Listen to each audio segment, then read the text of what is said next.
It's Tuesday night and fucking Pootie's on his way to 8,000 fucking Let's go, subscribers on 8K YouTube. Pootie. It's Let's fucking go. Knucklehead Comics out here. We eating healthy for once. We got the fucking peaches on deck. Fuck you. Fuck you, Iraq, or whatever the fuck you want to say. I don't give a shit. Yo. Fuck you too. And all the fucking people that decided to create the motherfuckers. I don't care. Every goddamn day we out here copyright that. My nuts, you cocksuckers. We got Cabs in the building. We got Lay in the building. We got Cap, who's not 100% tonight. But we all in the fucking building ready to kill it. One more fucking Tuesday. And we gonna kill it like some fucking assassins. And you spell assassins ASSASS because the ass is twice as nice. Fucking bitch. Double cheeked up on That's a Tuesday right. night. That's right. You fucking holler at me. Ass. That's right. You fucking holler at me if you got a problem with that. We definitely put the ass in assassins. That's right. That's fucking right. Shit. Fuck you too. Shit. We out here every goddamn Tuesday night doing our fucking thing in the ring. And this is just Toes energy. This isn't any kind of supplements, any kind of drugs, alcohol, no Monster, Celsius. This is just Toe.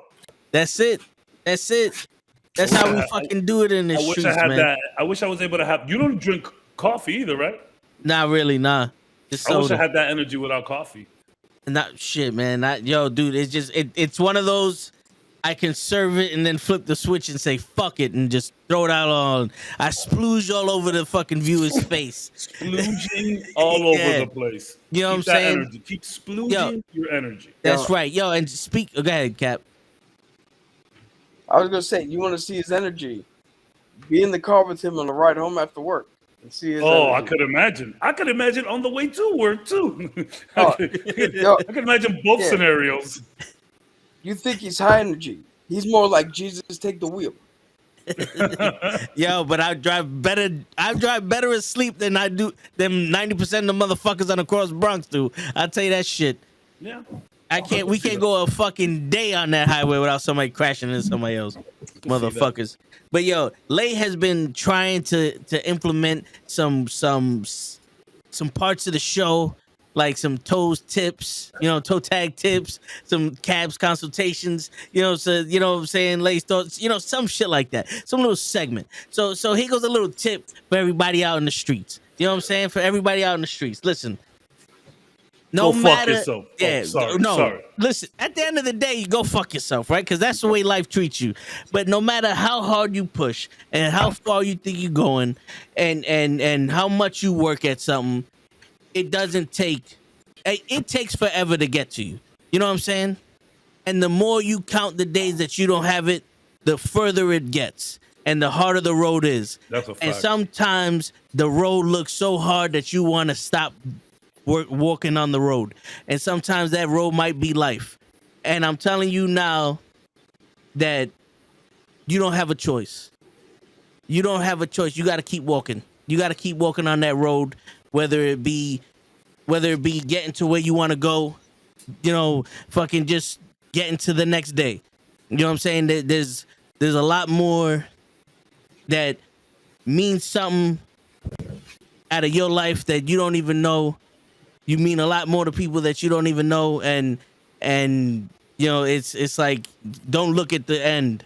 They say the journey is everything. It's about the journey. That's because when you're looking down the fucking ocean, all you see is more ocean. You ain't gonna see the land until you get to it. So enjoy the fucking waves and let's get to fucking land, people. Stop with the bullshit. And let's get some shit going. You don't see the pot of gold at the end of the rainbow, but you see that beautiful ass rainbow. That's right. You see that rainbow the whole time.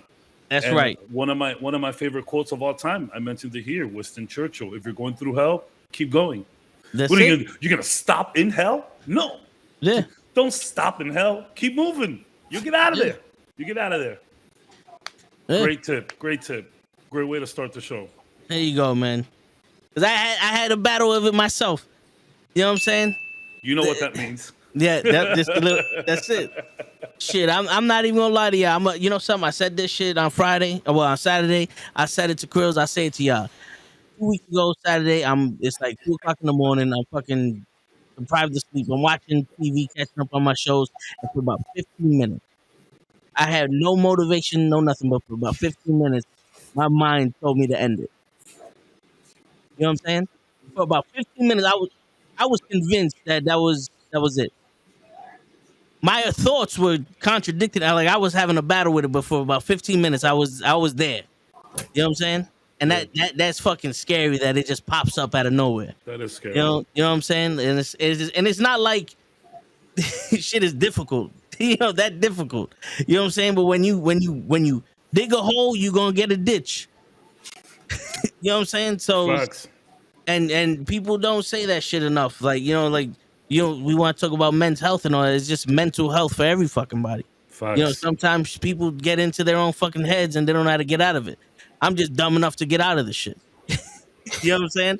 Well, I'm glad you got out of it. It was just.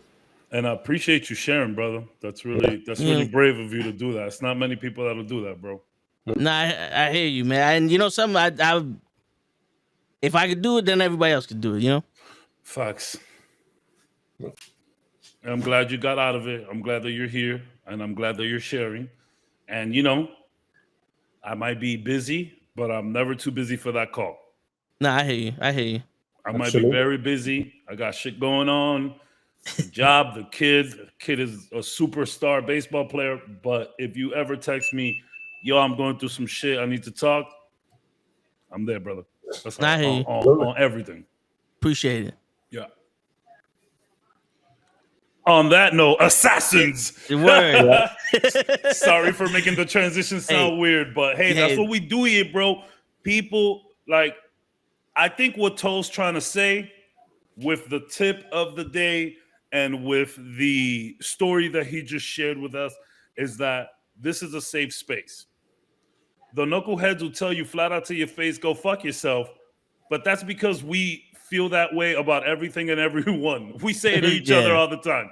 Don't take it in the wrong way. This is a safe space. Come here, do what you got to do. Let us know. I know Toe's always ready to hear somebody talk. Let Cap, anything you need.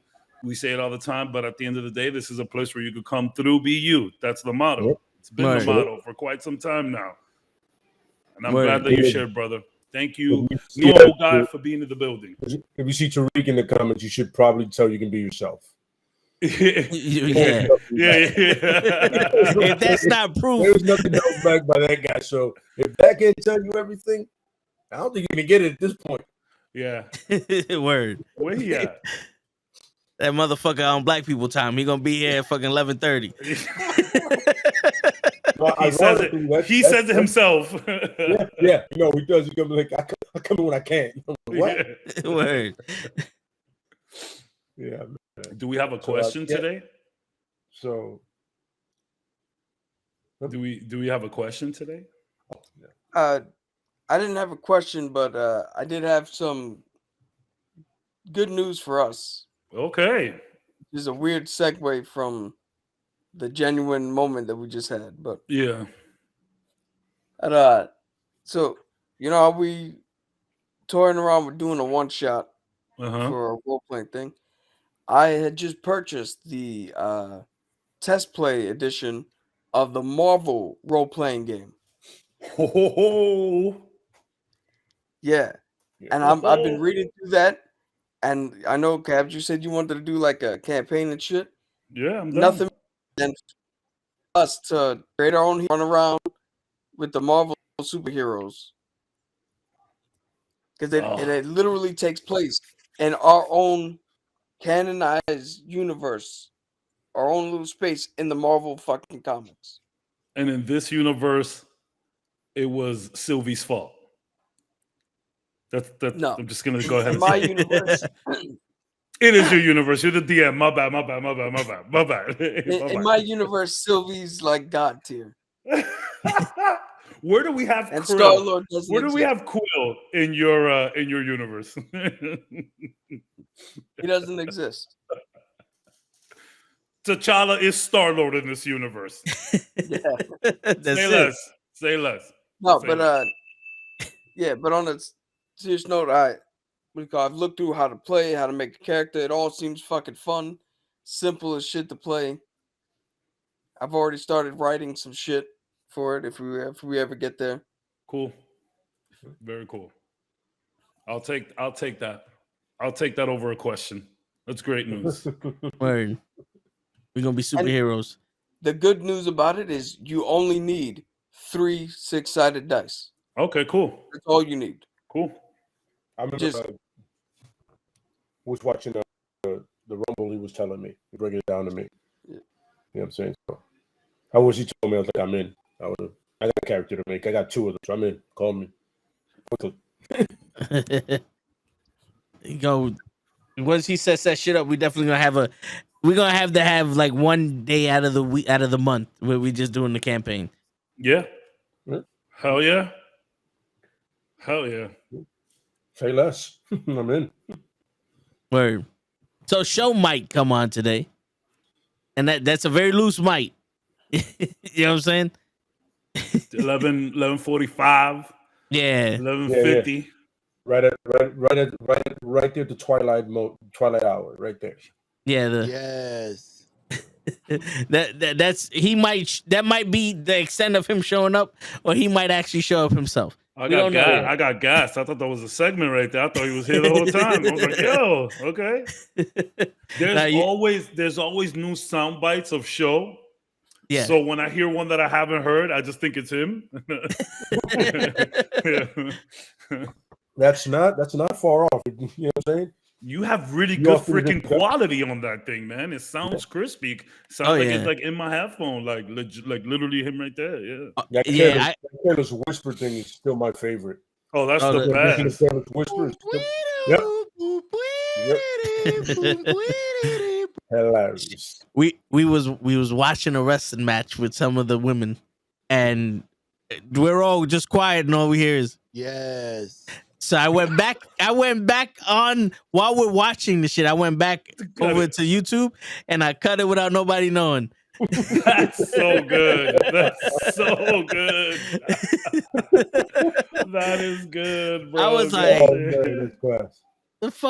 the fuck you saying? Yeah. For I was like, yes, dude. Shit. Oh man, word. Dark theme. All right, cool. All right. So can we do like a quick some like Ant-Man talk and what you guys been hearing and what you guys been seeing?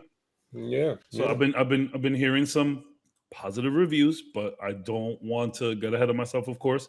A lot of people are saying what we thought, like, yo, this looks like back to form. But I did just read a headline right now that I don't know how to take. And I need you 3 experts in this field to let me know how you feel about it. Mm-hmm. I read Ant-Man 3 is MCU's Star Wars. And that made me nervous. That is, first and foremost, that's fucking bold. That is bold. To throw Star Wars out in anything. Yeah, that's a lot of weight to live up to. They're saying MCU Star Wars, but what I'm saying is still Star Wars. That's living up to a lot because we know Star Wars is a corner over there that's Star Wars, not the shit we got recently. The good Star Wars. So that's why I'm nervous because we got a lot of shit Star Wars recently, right. And I'm not the biggest fan, but I hear you guys talk about it. You know? Yeah. If it's Boba Fett Star Wars, in what content is it? Is it characters? Is it all around? Is it I think there's just a lot of quantum realm stuff here. There's a lot of maybe it just feels very epic and spacey and all of that. I didn't read the article. I literally just saw it as I was turning on the computer here to come on. So I don't know. That's a weird thing to say. No, maybe that's bold, and it also I'm with you, kind of apprehensive. You're like that's a lot. I don't know if I want to hear that. Maybe in a galaxy far, far away, the PEM particles turn into metachlorians. Oh my god! I remember when they look at Ty in the building. I was like, is it? See what I'm saying? Just got it. Word. So if you start talking shit to me, it's Black History Month. It's so racist if he does. First off, motherfucker, I'm 8% fucking black. All right, I'm from all the Africas. You're Puerto Rican. You're a lot more than 8% black. Let me tell you. That's true. From Nigeria, my people. Okay. Senegal, man. Senegal. Same shit. Yo, you fucking late, Taquan. I tell you, we start at 7:30 so you can get here on time, motherfucker, and you're still late. With all due respect, it doesn't work with show. Yeah, it doesn't work. Yeah. Well, he knows the time we start. Does he? Maybe not. He's been here a couple of times on time, very rarely. So he knows. Yeah. He just doesn't give a fuck. At this point, I'm just proud of him for committing to the bit. Yeah. Well, yeah. Absolutely. Yeah. There is no way you cannot respect his level of that. Yeah. The consistency is real. Absolutely. Yeah. But yeah, you guys got your tickets. You guys now. You guys know when you're gonna go watch. Not yet. Okay. Yeah. But yeah. I'm gonna do my best. Probably do it some because I'm off Tuesday, Wednesday, and then Sundays. Okay. So you take that leap. So 9 out of 10 is gonna be Tuesday or Wednesday. I'm hoping Wednesday because thanks to Show told me about the matinee thing. I'm just jump in there, watch it real quick. A couple of old folks falling asleep, and then get out of there. I love the matinees. Yeah. And I might catch something else that probably maybe knock on the cabin. I heard Batista killed him in that. I'm a big Batista fan. The actor. Bro, Batista is killing the game acting wise. Yes. Like at this point, I don't even think we can continue to say he's a good actor for a wrestler. He's just a good actor. Yeah. He's just a good actor. Absolutely. Yeah. But yeah, probably I'll see if I'll knock those two out at once and see how it goes. You know what I'm saying? I was it's funny because thinking about reading, I read that the post-credit scenes it's must watch. Yeah. They're the best in Marvel history. And I'm like, once again, that's bold. Yeah. Are we gonna see the one above all? Because that's what I'm expecting at this point. What up? I'm gonna see Jack Kirby come out and go, hey guys. No, that's Doom. That's Doom. We're gonna see the metal mask. We're gonna see it. You know what? That's actually not a bad idea for a tier list. Ranking the post-credit scenes in all of Marvel. That's a sick. Okay. Now that's a dope tier list. Because some of them shits is trash. You know what would automatically go to trash? All the post-credit scenes for episode 3 to 9 for She-Hulk. I mean, I don't even consider those real, but hey, we can put them in there. Those are all trash too, for sure. I mean, the twerking was funny, but it was a deleted. It was a post-credit scene. You know, I thought it was. When Tom started that, I knew exactly where I was going. I knew where it was going. Yeah, I knew where it was going. Yeah. Knew where it was going. I will never forgive them. Oh my god! Fucking sons of bitches. You saw that thing that I put up, right? And I know Cam that previously said that they said it before, but to put it out there again, like it's experimental. Yeah, you can't say face, bro. It's over. You can't. Yeah, they were saying that Phase 4 was experimenting and introducing people and stuff like that. I mean, haven't you guys always done that? I mean, just introduce new people. Yeah, I'm saying you guys have a solid formula to introducing people. Yeah, don't do that to me. All right, so this is the actual post you put up. Marvel Studios boss Kevin Feige says MCU's Phase 4 was all about experimentation, introduction, and reintroduction. Mm-hmm. So basically, we fucked up. Sorry. My bad, guys. Yeah. My bad, guys. We've done that all before. We just didn't do it like this. Yeah. My bad. My bad, folks. It's like Phase 4 was, have you met that? It's like someone said, all right, for this year Thanksgiving, we're gonna let Karen bring the potato salad. Yeah. Yeah. And it was an immediate no. No, I'm not, Yeah, there was some there was some seasoning in there, but she put raisins. Yeah. So we picked some of the raisins out and then we ate what was left over. Yeah. Because there was some good stuff, but there's a lot of misfires for sure. Yeah. That's like olives in the rice. You go, so next year, no more Karen. Yeah. She don't get to come. Bring the beverages. The napkins. I was gonna say napkins and cups. Yeah, you can't fuck up napkins. And if you fuck up napkins, you are no longer invited to the group. Like you can never talk to us. What if you bring those really weak napkins? Yeah, exactly. Shit. That's like weak paper plates that to like they just like slide off. Like, look, I get it that I get it that good plastic plates are a lot more expensive than bummy plastic plates, but that's the point. They're more expensive because they're better plates. Like I'll speak for myself here, but I think I could speak for Toe too. We make big plates at the barbecue. Fact. I'm fucking I'm walking back. I'm making I am not a two-plater. It's all getting done on one plate at one time. Then I will go back for another plate. Yes. I'm not doing this. I'm one plating it and everything's gonna fit. I don't mind if my shit touches. Mm-hmm. Yeah. If the potato salad touches the chicken, who cares? My point is to fit as much as I can on the plate. Facts. No, it's straight up facts. If you bring plates and I'm better off using my fucking hands, problem. For real. No, you're bro, right. That shit is serious, bro. Those plastic plates suck. Yeah. My favorite thing is when you pick it up and you see the fold. Yeah. Oh yeah. And so now I have a taco with all this. Yeah. You walking back with your you got a little purse. And yo, them shits are so bad you could double plate it and it's still soggy and weird. Yeah. Yeah.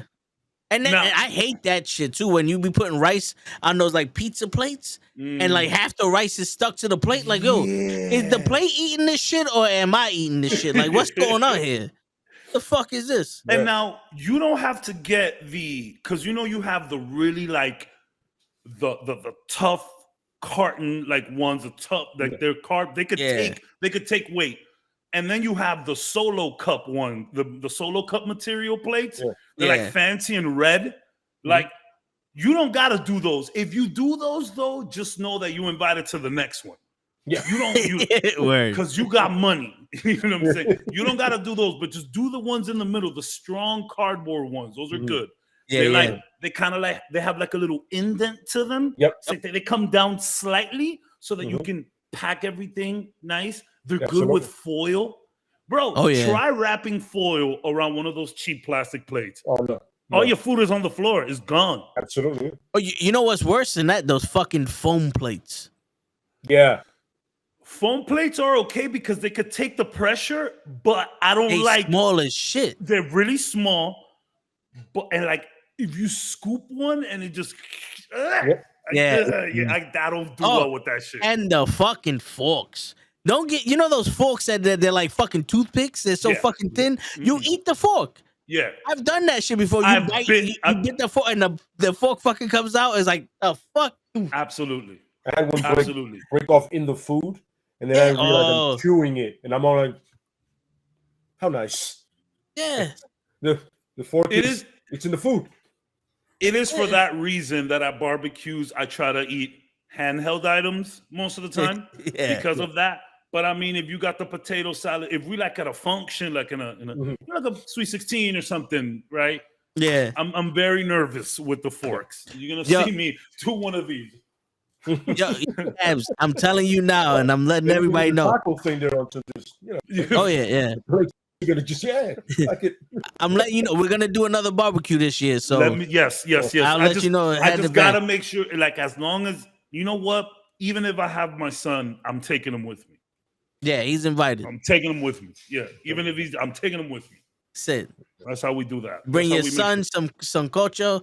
If there's no school, if there's no school though. Nah, it should be in the summertime. It should be summertime. Yeah. Because the last one we did it September 17th or something. It was the July 30th or something like that. It was one of those like it was somebody's birthday.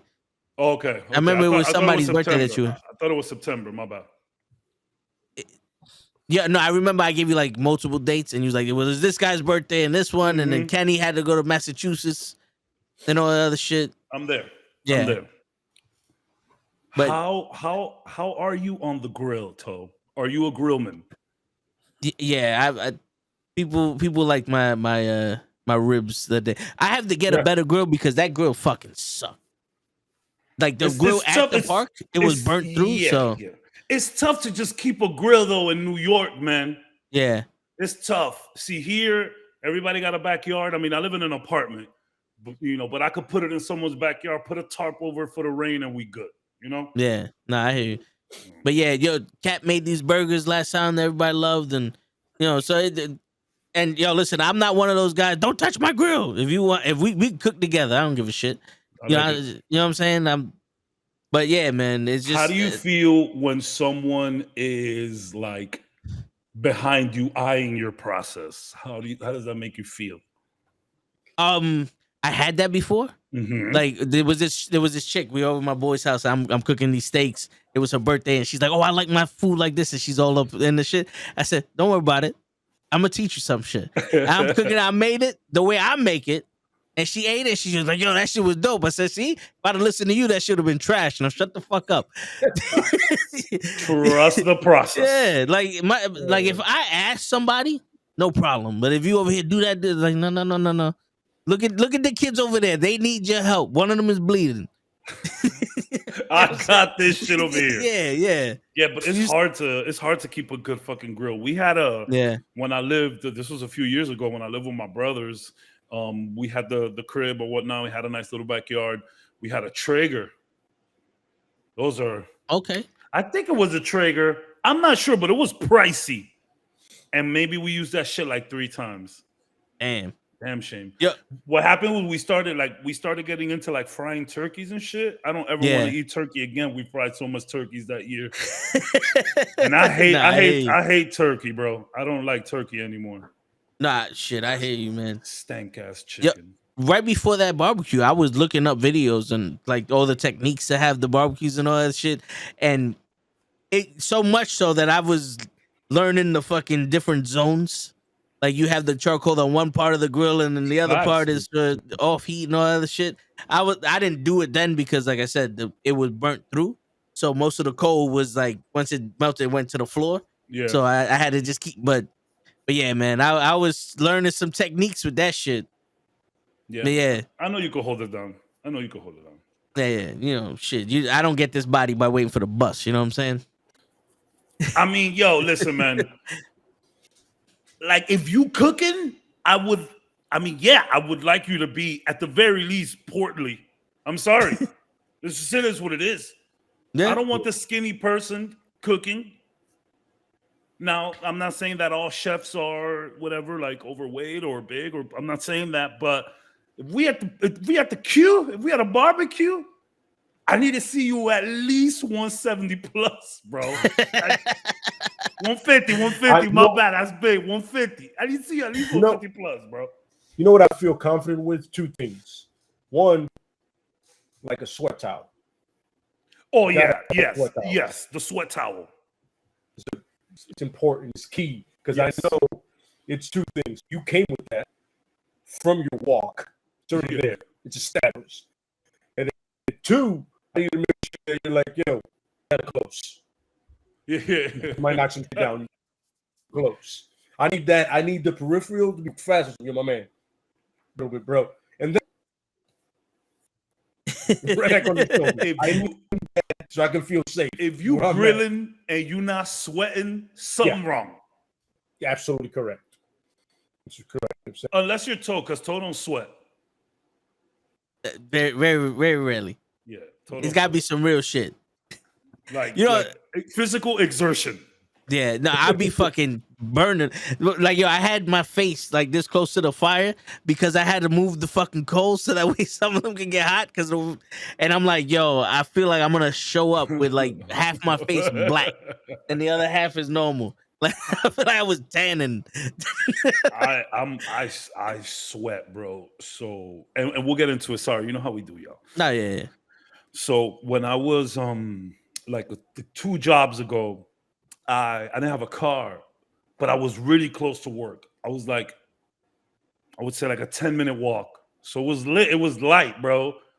But it's that Miami humidity. Yeah. So when I would get there, like I would have a rag. Always had the rag, but my underarms were like extremely sweaty. And I even, Leon, what's going on?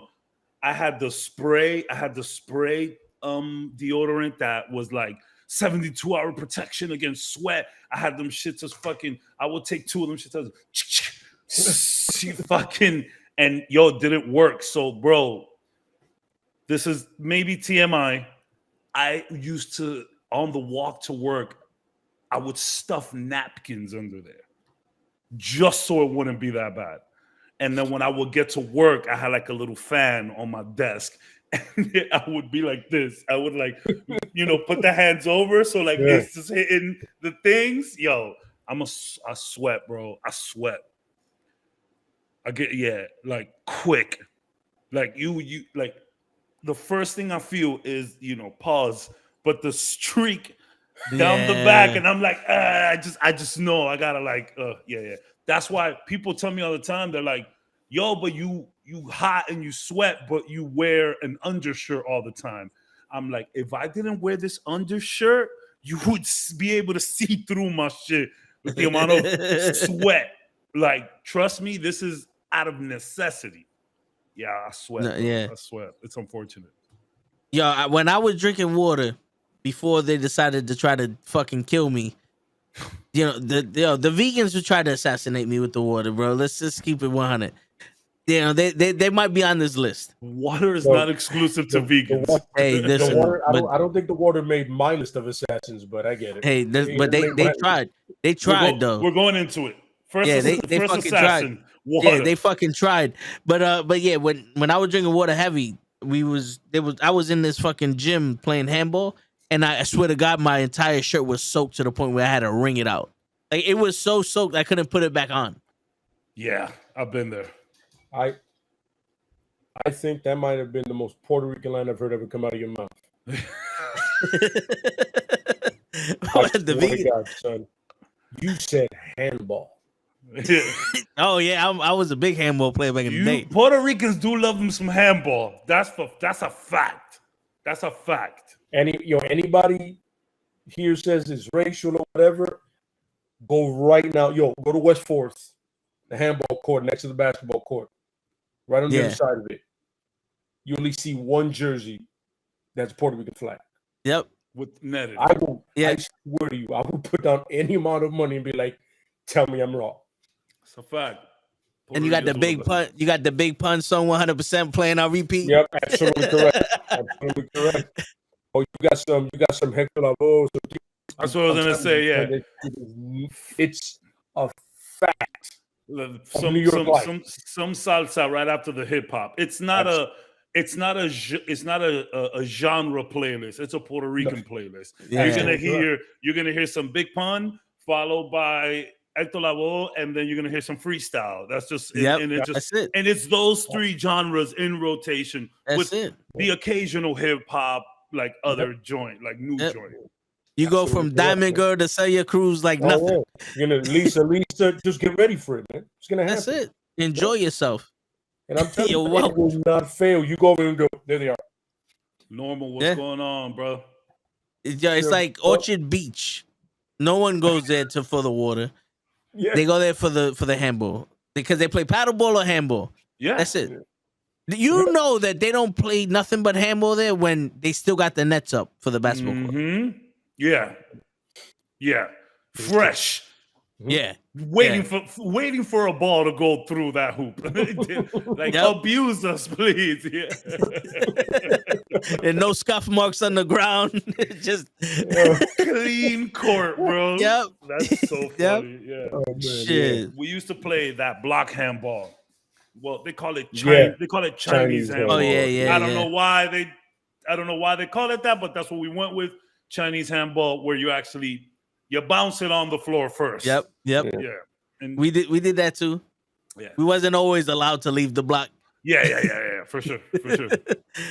Yeah, that was the thing. Couldn't leave the block. Chinese handball for sure. Yeah. I remember playing that once, and it was 8 deep, and you're about to get to the lead box. All of a sudden, you look and go, yo, dude, right now I'm right next to the little morito that goes into the basement. I can't do anything here.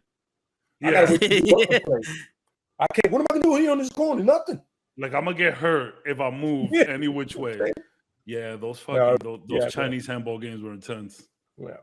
And once you learn how to cut that, when you cut the ball, when you learn how to cut that shit, oh my goodness, that's just unfair. Ron was vicious. Ron was vicious with that shit. That shit was annoying. And the funny thing is that he can do it from the angle. Yeah, but that's how he played. He played the whole time on angle the whole time. Yeah, I'm like, yo, bro, how you do that? Yeah, I don't know. I don't know, impressive. I don't know, man. You know what I'm saying? Remember, you can cut once from the.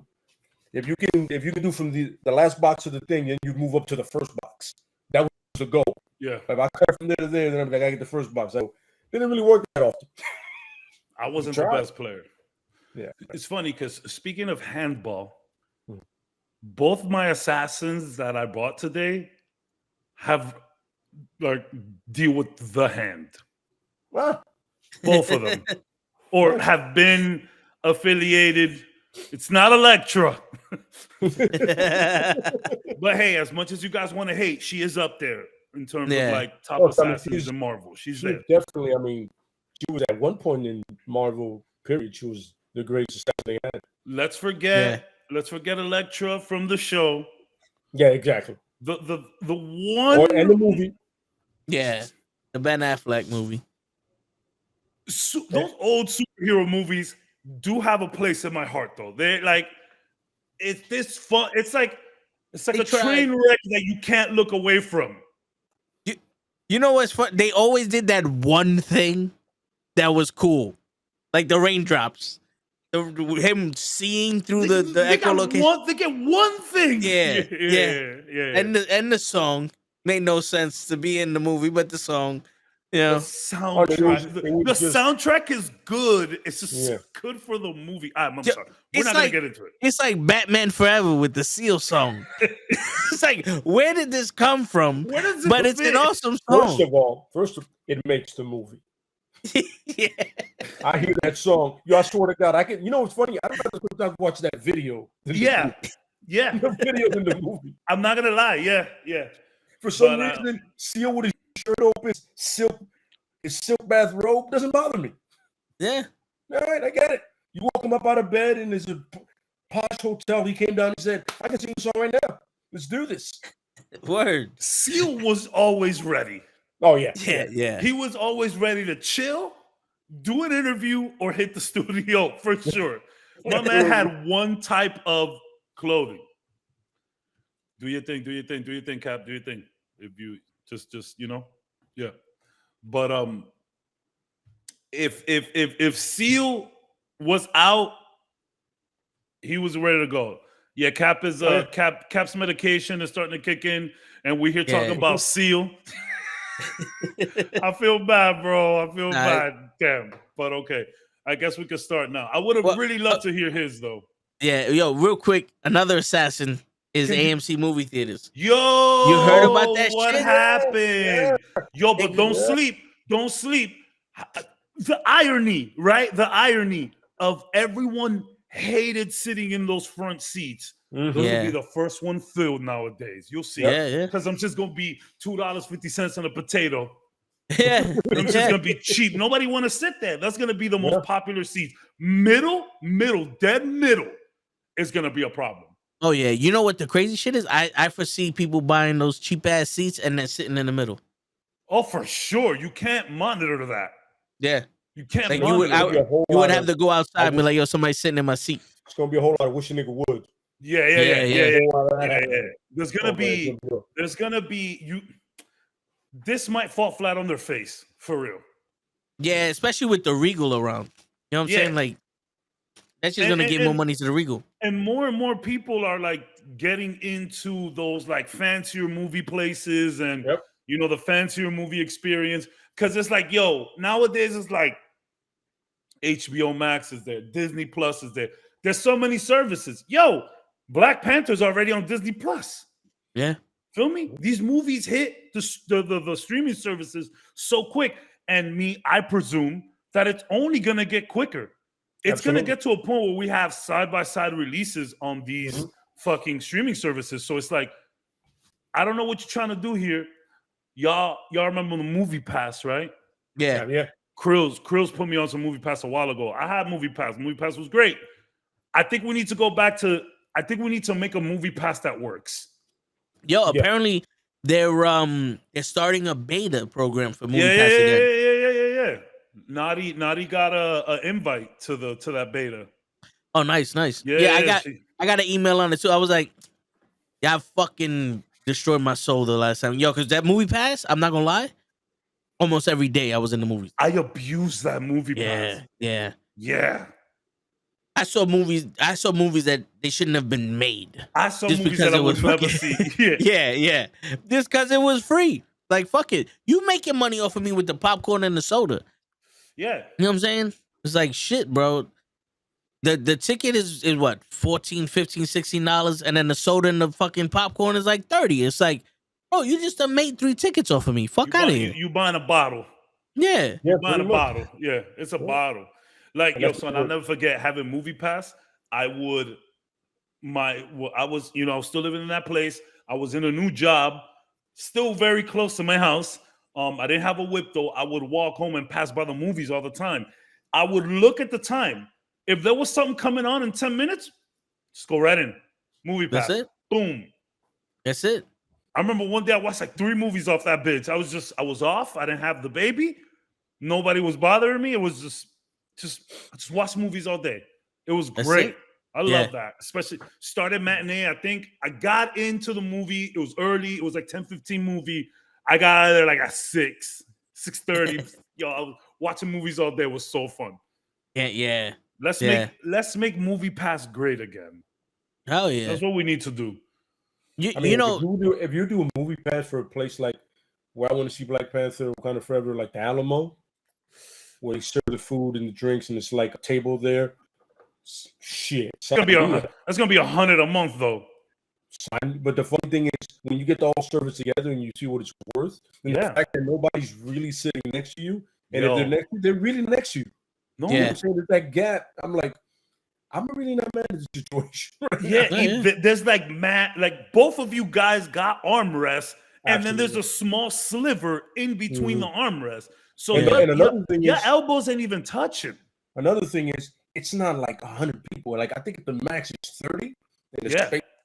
I love it. I have not watched when I rewatch a Marvel movie, I rewatch it in AMC. But my first time going, we're doing the fancy movie, son. Mm-hmm. Just because I don't like to hear the clapping. I don't have guys, I understand the hype surrounding that, but I want to hear the movie. Yeah, y'all could clap in the AMC, go for it. But you come to this theater to just kind of chill, relax, lean back, have a drink, and watch the movie. I told you I watched Spider-Man 2 like that. Far From Home. Mm-hmm. Yeah, bro, I had a steak and lobster dinner in there. Had a few drinks. Don't get me wrong, I spent $100 to watch that movie, but that was a great experience. And it was the double seater, but I bought just one ticket. No one else was gonna buy that shit.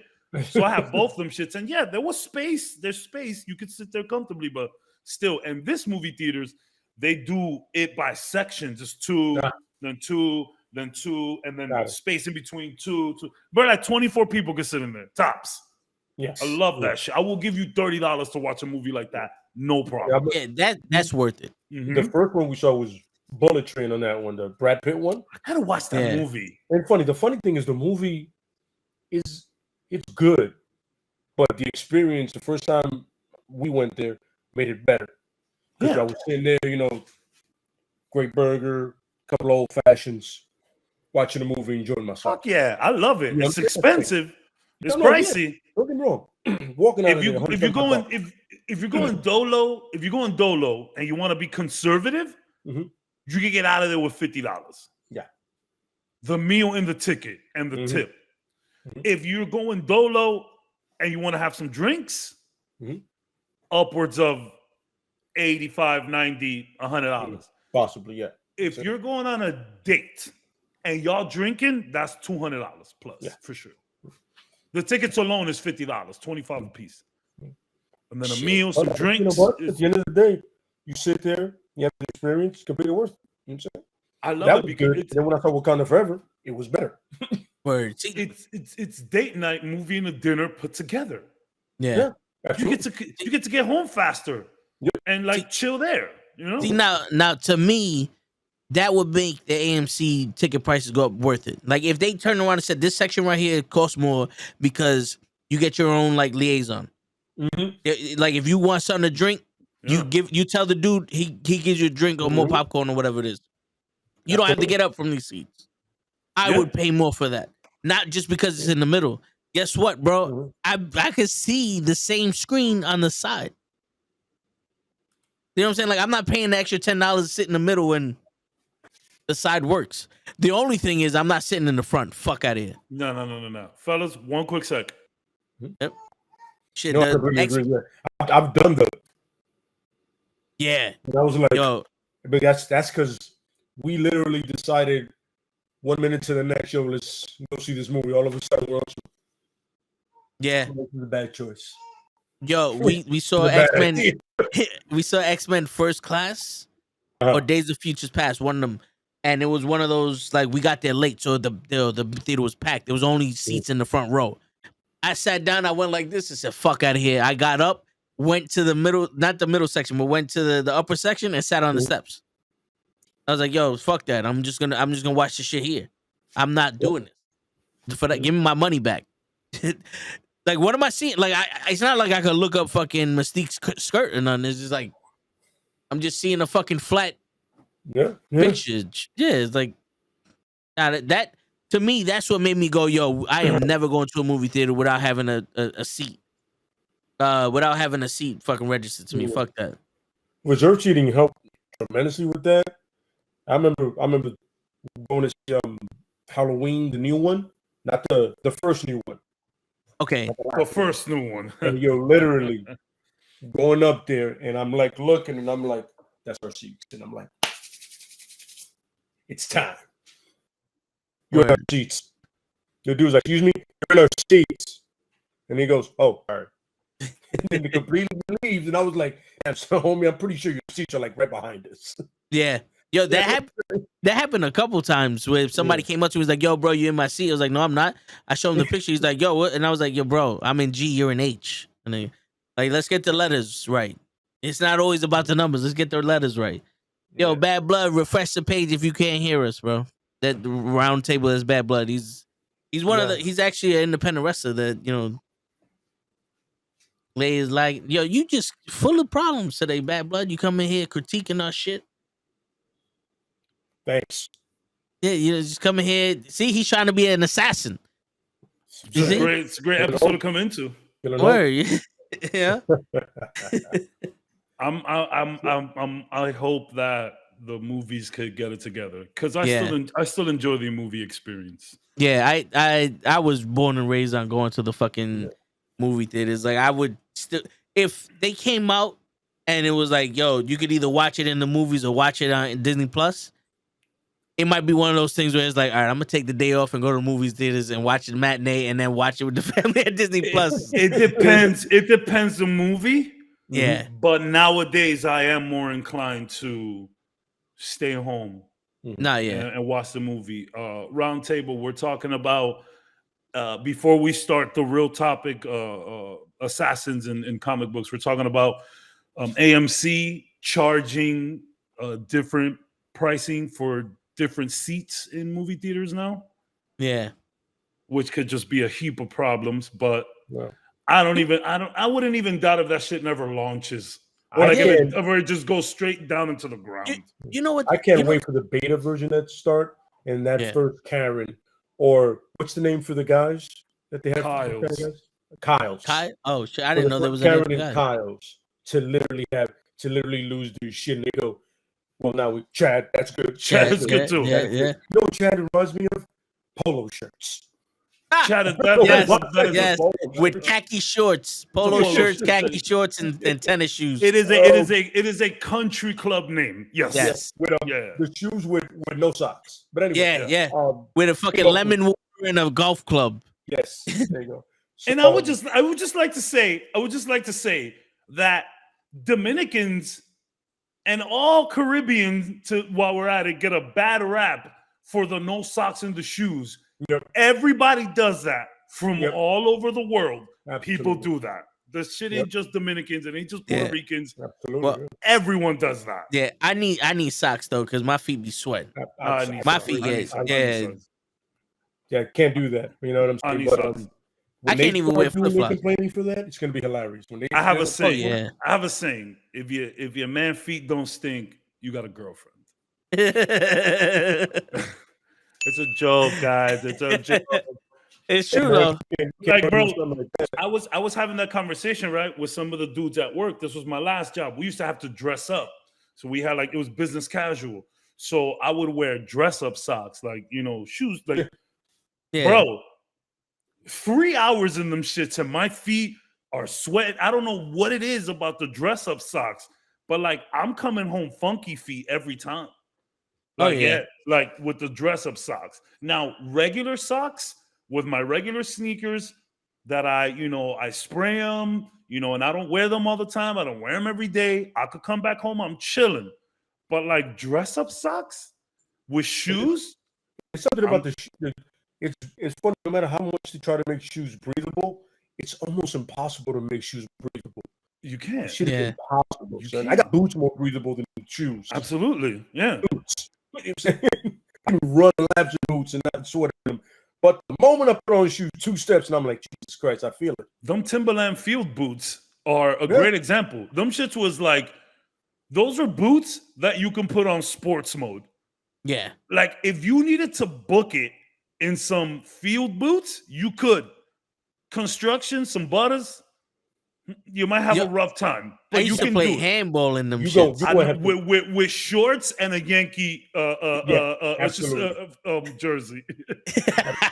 The Puerto Rican cargo shorts. The Puerto Rican DT outfit. That's the Puerto Rican DT outfit. Oh yeah. Yep. Yo, dude, I got a Yankee shirt. Do they have the gloves? Do you have the glove? Oh, nah, my boy had the glove. I could. For me, I couldn't wear the gloves. Yeah, there you go. The cutoffs. Yeah, I could. I was a road dogger. I was a road dogger. Yeah. I remember bro, playing ball, looking over and seeing your man get to his gear and go. Yep. I was like, and then your ears like he's fucking like he's at bat, just fucking untangling it, putting it back on and shit. My hands would swell. Yeah, my hands would swell so much that this is as far as I could close them. Yeah. That happens to me when I'm like clapping a lot. Like, I'm like, let's go. Yeah. Yo, dude, I was playing handball so much that I don't know why. We just like at work, we would slap each other's ass, and then just my boy just turned, and I just crap. Yo, dude, I'd never slapped somebody's ass again after that. Yo, I left a handprint on him. You caught too much ass. Yeah, I was like slap ass too much. You caught too much ass. Yeah, I could have swore that when he took his 2 steps, he curved to the left a little bit.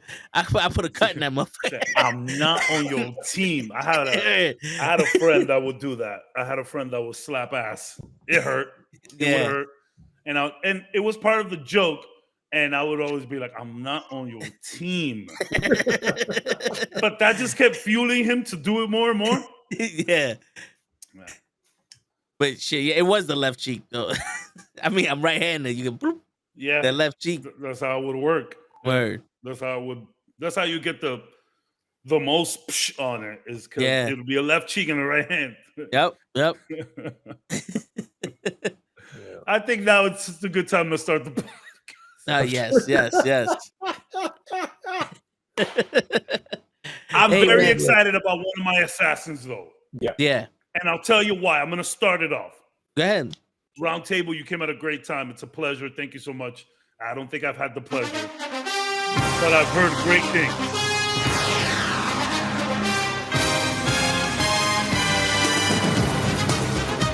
That's right. That's Sunday. So you got to do the. Word. So the reason I'm bringing up this assassin is because I've brought up this assassin before, and I made a bold prediction about this assassin showing up in a future TV show coming soon from the MCU. That show is Daredevil Born Again. We will see Lady Bullseye in that show. Okay. I'm sticking with it. Thank you, Roundtable. We are going to see Lady Bullseye on that show. That's what's up. And so first of all, I am fascinated with the Yakuza. I'm fascinated with the Yakuza. I mean, to be fair, I'm a weeb, a weeaboo. For those people who don't know what that is, just a big nerd and geek over Japanese culture. I just love it. It's funny because if I would go to Japan, they'd probably look at me so crazy. Japan can be a little racist sometimes. A little. But I love everything about it, and I'm just fascinated with the Yakuza. It's kind of like the same thing I have for like the mafia, but old school mafia. There's something about a gangster gentleman. There's something about that. Yeah. Feel me? Where you could be a gangster but still be a gentleman at the same time. Mm-hmm. And that's Yakuza. Yakuza is all honor. Don't mess up. Don't mess up. If you like your pinkies, if you like your phalanges, don't mess up. But anyways, so Lady Bullseye, Maki Matsumo is her name. I believe that's how you pronounce it. Basically, real short story on her. She caught by the Yakuza for slave trade, human trafficking, yada, yada. And on an unrelated assignment, Bullseye decides to show up and murks all of them. Unrelated. It had nothing to do with that. Bullseye was just Bullseye. That's Bullseye. He was just in the area. He caught whiff of something, went in there, kicked ass. Literally, surprise, motherfucker! It doesn't get more Bullseye than that. It doesn't. No, it doesn't. It's so random. So she saw that, became enamored with Bullseye, and decided to be Bullseye in her own way. Mm-hmm. She has some run-ins with the Hand. She became a member of the Hand. The Hand has had many top assassins. You can pick a few of them. I wouldn't call her top assassin, but she was there. She's up there. She doesn't really have any powers, but a beast in martial arts, of course. And she has Black Widow-esque kind of like not torture. What is the interrogation tactics? Yeah. She's very good with her words. She can confuse you into telling you what she wants to hear. And yeah, she came down to New York, and basically what she was, what she went through in Japan, mm-hmm.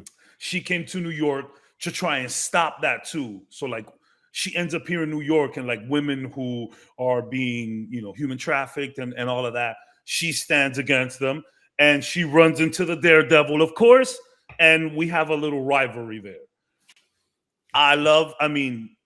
Maki is she's cool, she's calm, collected, and she's vicious. And I love everything about Lady Bullseye, bro. Lady Bullseye is the shit. I know some people in here didn't like Hit Monkey, but in Hit Monkey, she is she's like the main villain in one of them. In Hit Monkey, I thought she was great in Hit Monkey. I enjoyed Hit Monkey very much. But if you want a real decent look at Lady Bullseye, go watch Hit Monkey. Hit Monkey was awesome. I gotta finish watching it. I get a lot of people have problem with Hit Monkey because it's a monkey, and it's like, this is the Marvel universe, and Howard the Duck is there, but and shit like that. But I don't know. Some people I get it, but I really enjoyed. Yeah. I really enjoyed it, and y'all should watch. And y'all should just see it for Lady Bullseye. She's menacing. She is what you wanted Elektra to be in the movie, in the show. Yes. What perfect. You wanted Elektra to be in the show, Lady Bullseye. 100%. That's my first one. I got another. I'll let you guys go. Yeah. So I absolutely love this genre of comic books. It's in movies and John Wicks to you can name anybody. The guy from No Country for Old Men, same thing. You name the assassin game, I've always been a fan. That's why I love ninjas my whole life. Literally spies and assassins. Mostly spies. Ninja assassin, fantastic. Snipers, you name it, I'm a fan. So this is near and dear to me because a lot of times it correlates with martial arts. A lot of times, great martial artists are great assassins. Before you go, I'm sorry to cut you off. No, go ahead. Do you consider the Punisher an assassin? Here's the funny thing this is hilarious part about this whole thing. I have never considered him because in definition for an assassin kills someone for either a political purpose or financial gain. The Punisher is not getting any of that. This is a personal quest he has. So he never makes my list of my favorite assassins. Because it's not his deal. So then you wouldn't put him as a mercenary either because he's not getting paid. Exactly. Like Fury will pick him out for a mission, and at no point is any finance coming to him because he doesn't live for that. I've always had him, in honesty, he is a mass murderer on the criminals. That's what a mass murderer to criminals. He's a cop with a green light. Exactly. This basically, because I see people put him on the list, and don't get me wrong, he has every skill set an assassin would need. Yes. Hand-to-hand combat. I mean, there's no weapon he doesn't know how to use within a couple of seconds. You know what I'm saying? And he has a strict code, and his planning is absolutely flawless. It's meticulous. It's rare that an innocent person gets hurt, let alone die. Yeah. You know what I'm saying? So, but I would never consider the Punisher an assassin because he doesn't gain anything out of it. You know what I mean? Is he trying to rid the world of crime? Yeah, but he knows this is a thing he's never going to win. Yeah. I mean, Deathstroke does it. He's getting paid. You know what I'm saying? It's funny, that's leading to my first assassin. Let's go. 1 second. Oh, I can't wait. You guys gotta give that a break. Yeah, so my picks, I'm gonna need your help with, but that's just a little caveat because she's been crazy today. I hear you. This is right here. This has been assassinating my sleep. Number one assassin right there. Sleep. Assassinating our sleep. This is her. Hey. Look at you. Damn, look at her hair. She's getting some. Look at her hair.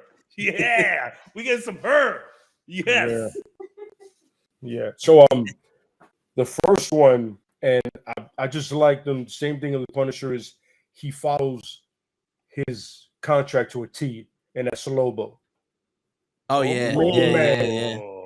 Is literally, if you tell the main man, I want nothing left, I want you to wipe out everything, the main man's gonna make sure it's all wiped out. That's Sons of Anarchy level assassin type shit.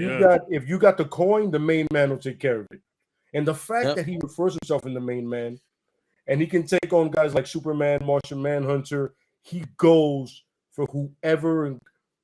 No, he's also a bounty hunter and an assassin because he can capture people, but he will kill if needed. If you pay him to kill somebody, that's, once again, the definition, paying for financial gain.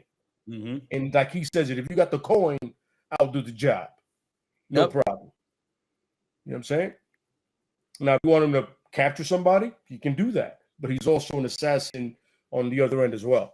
And I just love the fact that he literally says, this is what you want. Specifically, I will do exactly that and nothing else. And the contract ends there. You want me again? Get the coin. I come back. You don't. You'll never see me again. Or somebody might send me after you. I remember there was a comic book where he literally worked for that one guy, and like a week later, he killed that guy because somebody paid him the coin to kill him. And and the fact that he's pretty much indestructible. You know what I'm saying? And he has a strict code about following his rule. I love and respect what Lobo does, man. You know what I'm saying? Yeah. And when I did some research, they actually said it's like, if like let's say he came to a party and he was supposed to kill one person, no one else in that party would get hurt but that one person. Absolutely no. Nope. He wouldn't give a shit about anyone else. You stand in front of him, move you to the side, boom, kill this dude and go about it. Go about his business. I'm saying that's what I'm saying is his point is not mass if murder. we look at the definition of assassin, because we have some questions in here. Love the questions. Yeah. A murderer, especially who kills a prominent political figure, someone who kills by surprise attack and is offered to do a deed and get paid for it. Assassin. Yep. Okay. A contract killer is an assassin as well. Make no mistake. That's just a different name for it. You know what I mean? I would say the same thing. A mercenary. Absolutely. Mercenary, the same thing. You know what I'm saying? So, but for him is like Toe said it perfectly. I'm here to kill you and only you. I'm not here to fucking make drive work of everybody. Yeah, for real. I'm here to kill you, and then I'll leave. The main man who is here to kill you and leave. Yep. That's it. So yeah, that's my first one.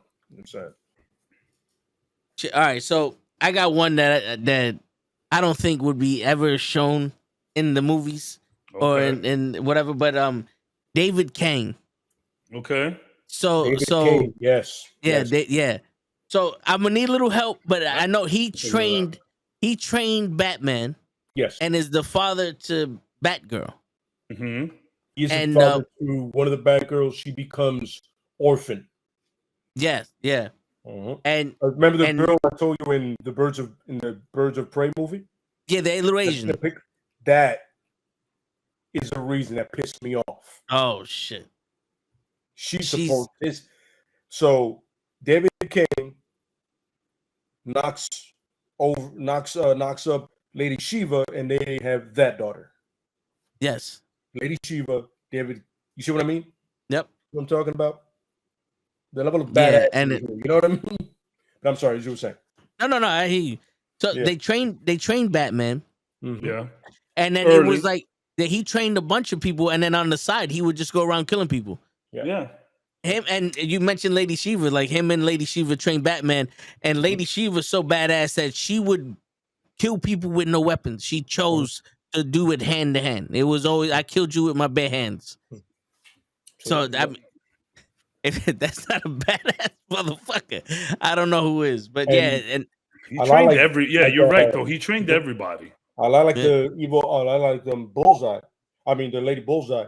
She works for the hand of DC, which is the League of Assassins. Basically. You know what I'm saying? So like every great assassin on DC side does that at one point or another, and then in Marvel, somehow you wind up in the hand. One way or another. Yeah. Both of my assassins have dealt with the hand. Right? But I mean, the League of Assassins. I think the League of Shadows is bigger because of the leader. For sure. Of course. Absolutely. The leader makes, Ra's al Ghul, and by the way, Ra's al Ghul is also an assassin, but Ra's al Ghul makes that what it is because he's the head of the demon. But no, absolutely. David Talia is also a pretty badass assassin. Oh no, absolutely. Not the one from that movie that was whitewashed. But, this one. Yeah, but David Kane is a great choice. You know what I mean? Yeah, and not for nothing, Talia is so badass that she got Batman to fuck her. Like she got a kid by Batman. She got a kid by Batman. Yeah. Yo, listen, let's say what it is. She raped Batman. Yeah. That was great. You're not supposed to laugh at that. It's Batman. I'm not laughing at that. It's just how you said it. I know, but it's like it's Batman who was raped. I mean, yes. And it's funny. Oh my God. Was she, and not a lot of people like, yo, bro, she's twisted. Who was the guy that the real story of Clayface? Yeah, because there's a Clayface that they redid, but the original Clayface was he's like a treasure hunter. Mm-hmm. He ends up finding the Lazarus pit, and he was working for Talia and them, and he lied to her about finding the pit because he kind of wanted it for himself. So she just left him in there for like 24 hours. That's the real story of Clayface. Talia's no joke. They redid it for the show because it's just a little too dark. But that is Real deal. Yeah. She left him in the pit for like 24 hours. I think it was longer than that. It could have been days. Because the thing is, the pit will reanimate you, and what it did to him was he was in there. He was in there too long. He was in the oven too long. Exactly. Talia's no joke. She's badass. She's a little nuts. She definitely did. She definitely did get Batman. Caught him lacking for sure. Caught him lacking. You can't get. It's hard to get over on Batman, and she got it over on him. There is. You know what I mean? Yeah, one of my, twice because he had to take care of the kid now. Wow. You know what I'm saying? You know, he has support. And in due time, he will become a great assassin. Yes. I'm not gonna lie to you. I can't stand him in the comics or when somebody portrays him, but he's a badass kid. He's a badass kid. Yes. He's very firm. Mm-hmm. He's sturdy. Yeah. He has an aura to him for being. I get it. You're the child of Batman, but still, it's still a little much. I feel like a lot of times it's not that he's Batman's son. It's just that he's Ra's al Ghul's grandson. Okay, or that. Yeah. No, he's literally on something like that. The mix. My man is being raised. Talia. A lot of ego. Raz. Like, the problem is he didn't get exposed enough to Dick. Yep. He should have been around Nightwing. Like, Nightwing would have been like, yo, let me get a little homeboy, because the trauma you guys are going to give this kid, he should have just been more out there with him. There was one of my favorite video games of all time, Far Cry 3. I'll try not to talk too fast, but it's a very similar situation. So these kids get caught. They're like some white kids. They're like in like a fictional South America. They're all bungee jumping and shit and just living, the dream on vacation. They get caught by human traffickers. One of the guys who gets caught breaks out, and his brother gets killed. He has to go and find the rest of his friends. While finding the rest of his friends, he's going through this, fake South American militia, and through all of this, he's like getting like spirits in him and all of this stuff, and like he's becoming like this like primal killer. He's enjoying it. So then he meets some lady who's part of like the leader of some tribe, and she's like putting all this into him. He's becoming like this great warrior, right? So at the end of the game, you find your friend, you find your girlfriend, right? And you have a choice. You can go with the girl who has been feeding you all of this bullshit and making you this great warrior and all of that. You could go with her, and when you go with her, you kill your girlfriend. Or you can choose your friends and, fuck this girl. So I saved right before that cutscene, and I did the right thing. I went with my girl. But for shits and gigs, I said, I saved. Let me go to the other ending. So the other ending, you choose the girl, the crazy witch doctor lady. And he slices his girlfriend's throat. I think he kills the friends, and he goes off with this crazy shaman lady. Then the next scene, she's on top of him. She's like riding him. They're having sex. And he finishes inside her. And as soon as he's done, she takes a knife and stabs him and kills him. Like, yo, I just needed your seed. Game over. Dog. That's one of the sickest endings I've ever seen in my life. If I would have picked the ending just by myself if I would have gone with that ending and that would have been what would have happened, like me just picking that one, I would have felt bad. But I did pick my girlfriend. But just for shits and gigs, I saw the other ending. That goes to show you that if you ever get a girl that wants to separate you from your friends, it's going to kill you. He's most likely. And like you see it, she's on top of him. They're having sex. Yep. You hear him finish. She goes, thank you. Yo, sick. That game is so sick. Little did she know he's shooting blanks, ladies and gentlemen. He got a vasectomy before he found the bitch. I would have definitely waited until my period skipped. I would have definitely waited, But yeah, that was a crazy. I'm not saying that's what Talia did, but There's similarities in there for sure. Word. There's similarities in there for sure. Yeah, but Cassandra Cain, also a badass. Fucking all of them. All of them. That family is just not to be fucked with. Yeah. Leave them alone, bro. Leave them alone. Yep. You know what I'm saying? You see a family gathering of them, be on the other side of that. And they fought. I think him and Cassandra have gotten at it too. Like, that's just a wild family. You definitely picked the assassin of all assassins, so for sure. You definitely pick the one. Yo, there's another assassin. I don't know too much about it. I just know when he first met Batman, the KG Beast.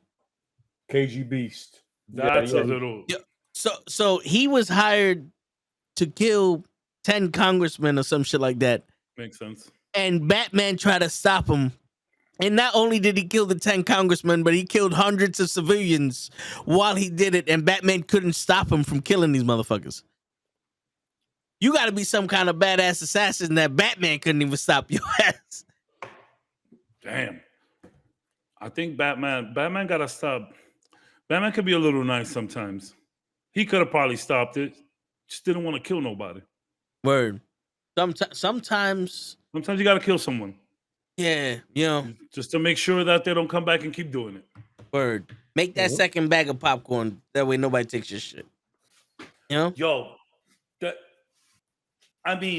yes.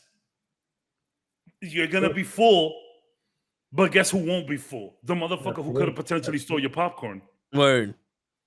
So do you put anything interesting in your popcorn besides butter? Hot sauce, chocolate, anything like that?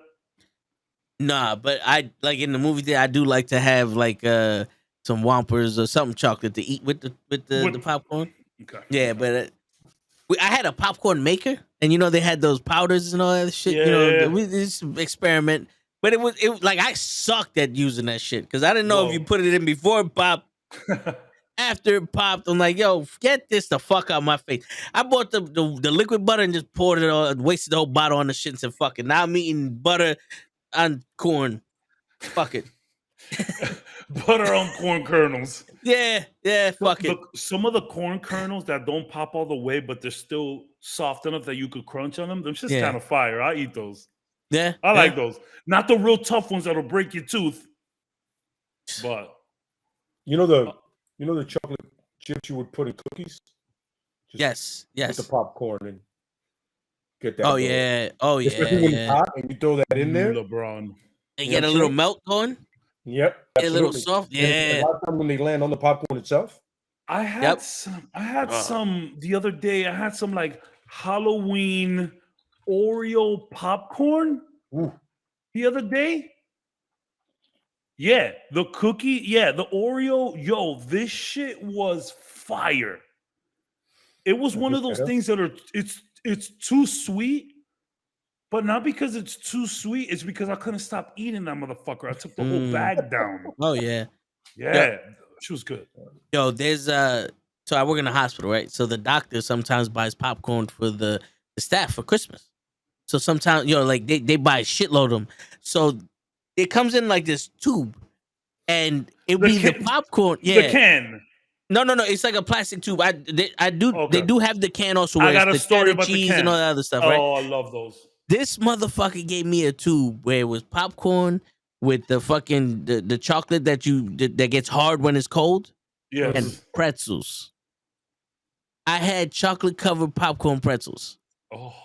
I was like, yo, delightful. Yeah, I ate that whole tube. They were like, yo, this is for everybody in the mail room. I'm like, nope, psych. I was like, psych, that shit's for me. In my hands.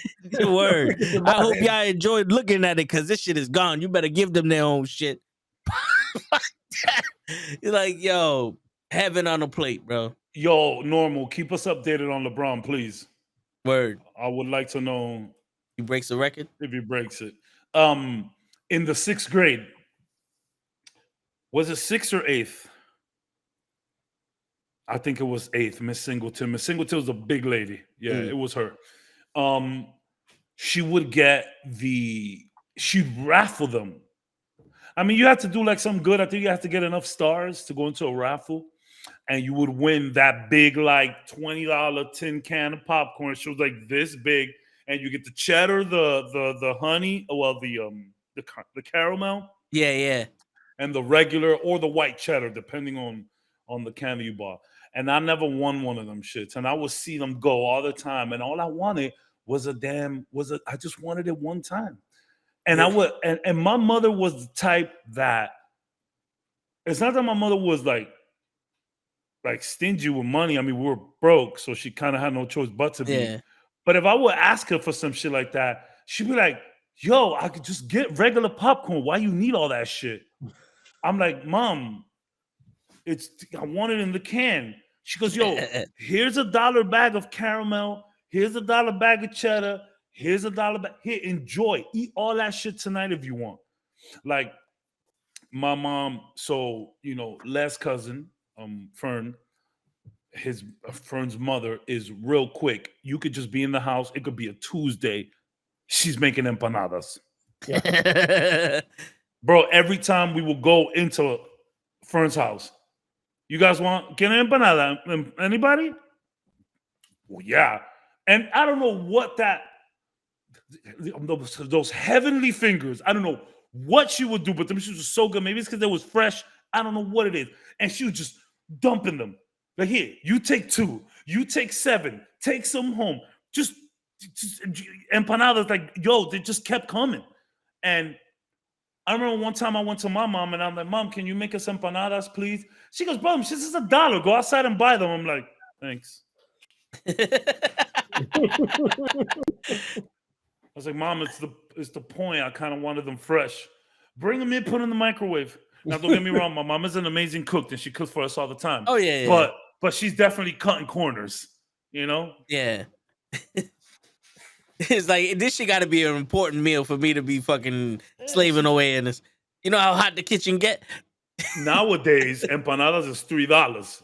I bet you be real quick to make them shits nowadays. I hear you. I got you, honey. I got you. I hear you. Yeah, empanadas is pricey. I ordered from some empanada place the other day.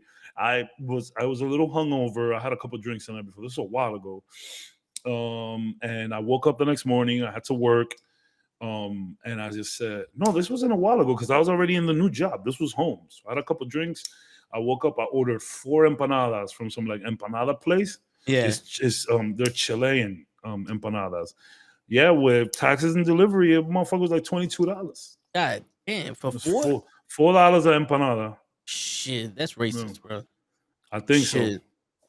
That's racist right there. That's gentrification if I ever heard it. Gentrification. Yo, dude, you want to hear something? Speaking of popcorn, I gotta get this on my. We're gonna fucking. I have a personal vendetta for the fucking skinny pop bitches. No, don't talk about. I like skinny pop. No. I never had it, but the thing is this: popcorn is like the best snack you can eat if you're trying to watch weight, because it's practically nothing. It's already skinny. Yeah.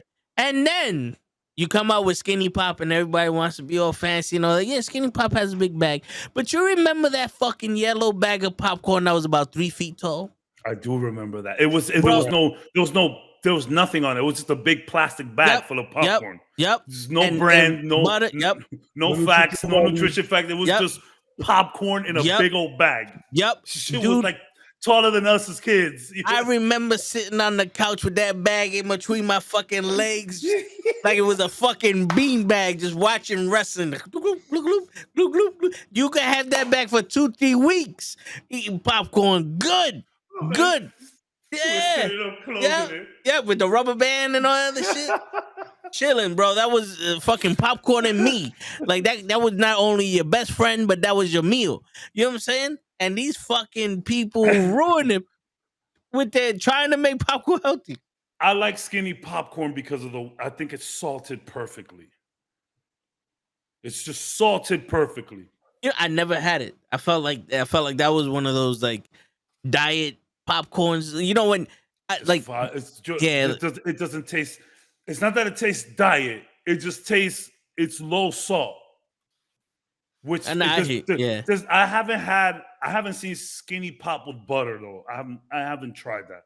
The salt and pepper skinny pop. Yeah, I tend to stay away from anything that says diet on it. Like the lightly salted Pringles, no problem. But like the sodas and shit.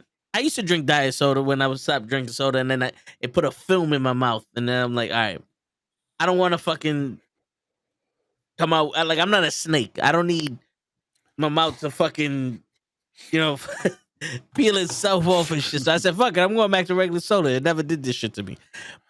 I'll never forget the first time I had the orangey white cheddar popcorn bag.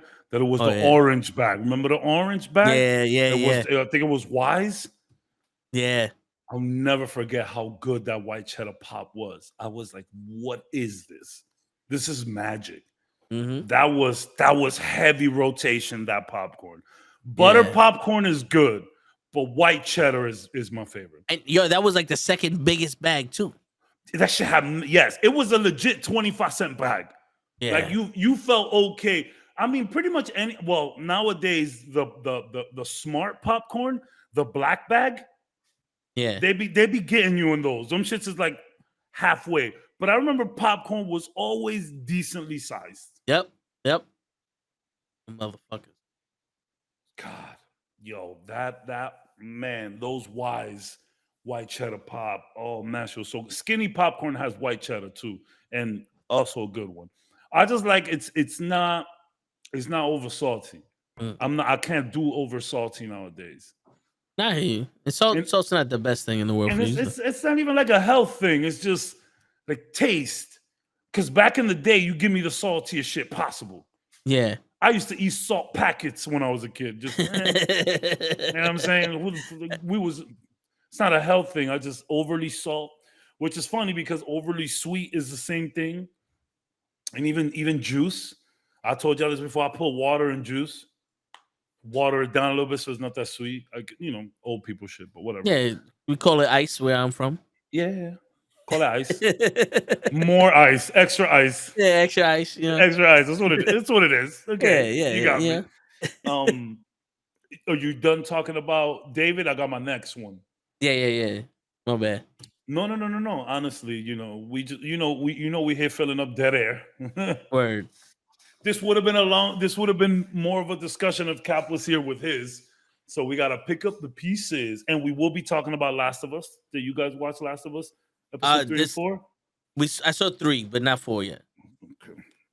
I want to talk to you about 3 because I heard some shit, but we could talk about 3. Yeah. So my next assassin. So okay, maybe I cheated on this one.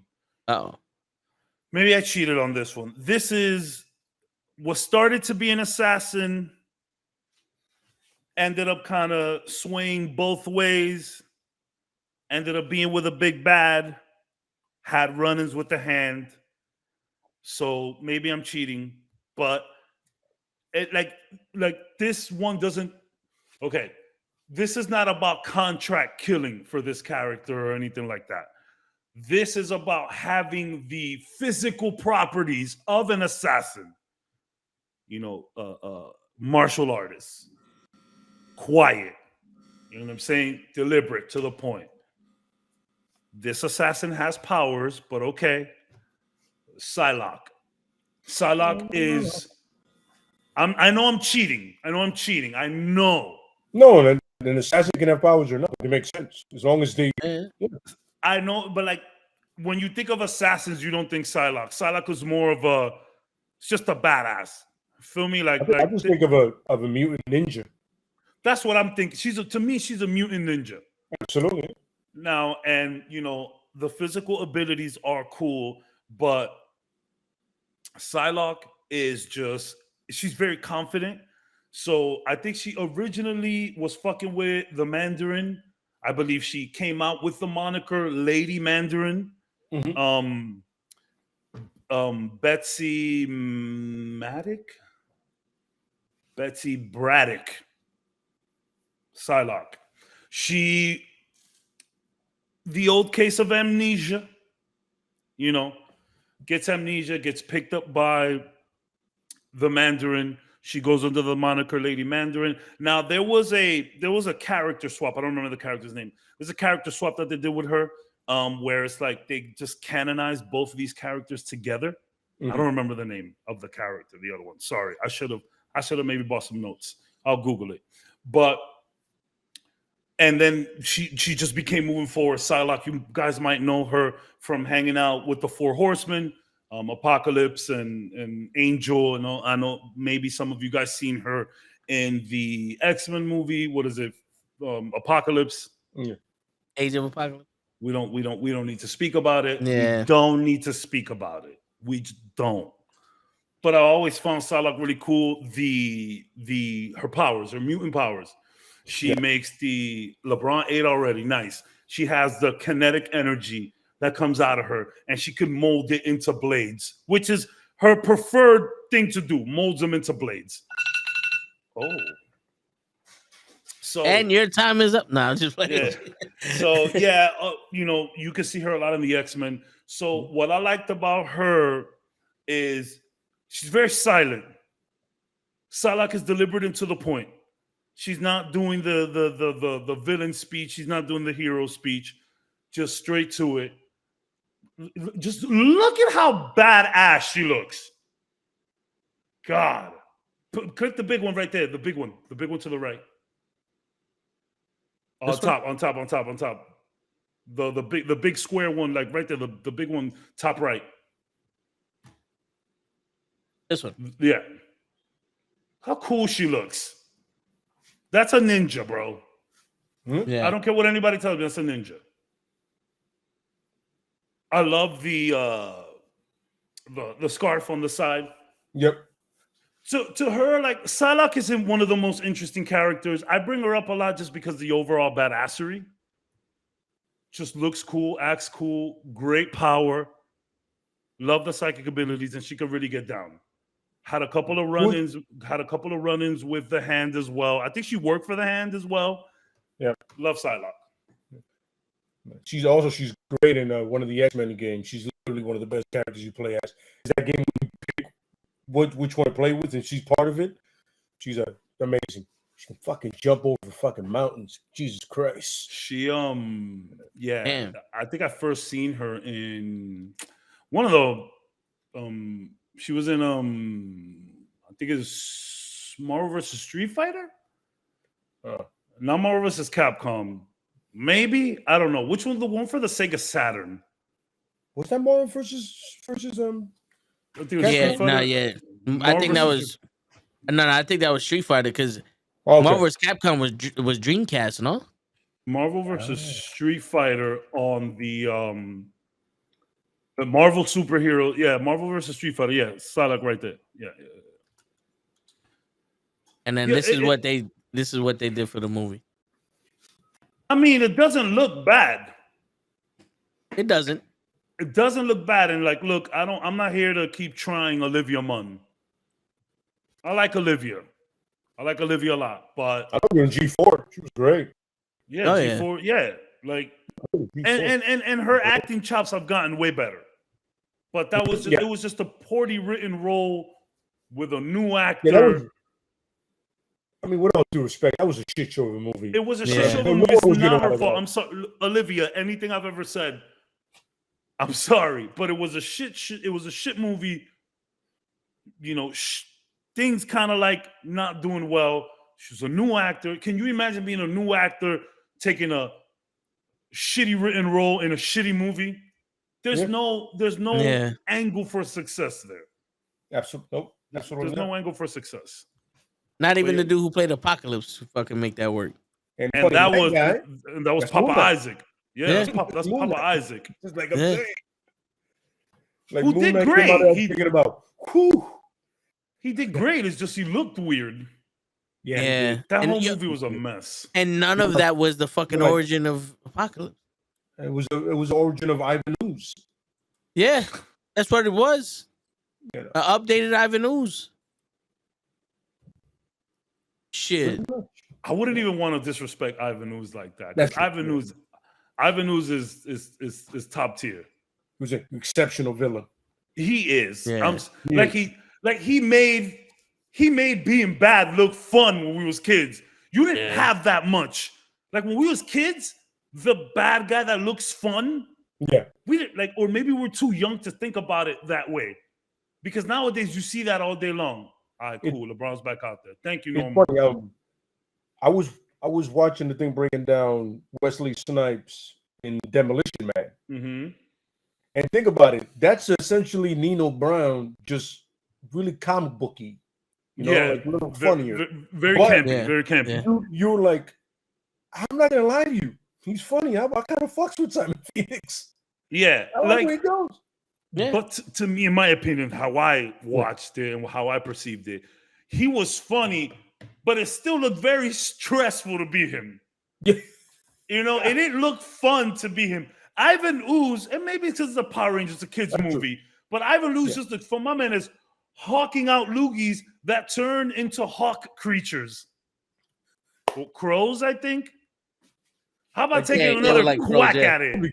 My man said, how about taking another quack at it? Hello. Yep. My man Ivan Ooze that's the real top G. It's the real top G. And he made Rita and Lord Zed bow down to this nigga. So he put him in snow globes. Yeah. He put him in a snow globe. He took over. He had his own Zord. Yeah. Or he took over the Zord. Yeah, it was. Ivan Ooze was a menace. And he did it. Go ahead. No, they had to go to the jungle and become ninjas to fight this motherfucker. Bro, he went the most diabolical plan. He said, I am going to make a putty-like substance, shitting on Rita and them, like putty patrols. No. I'm going to make a putty-like substance that is going to convince all the parents of Angel Grove to dig up my monsters.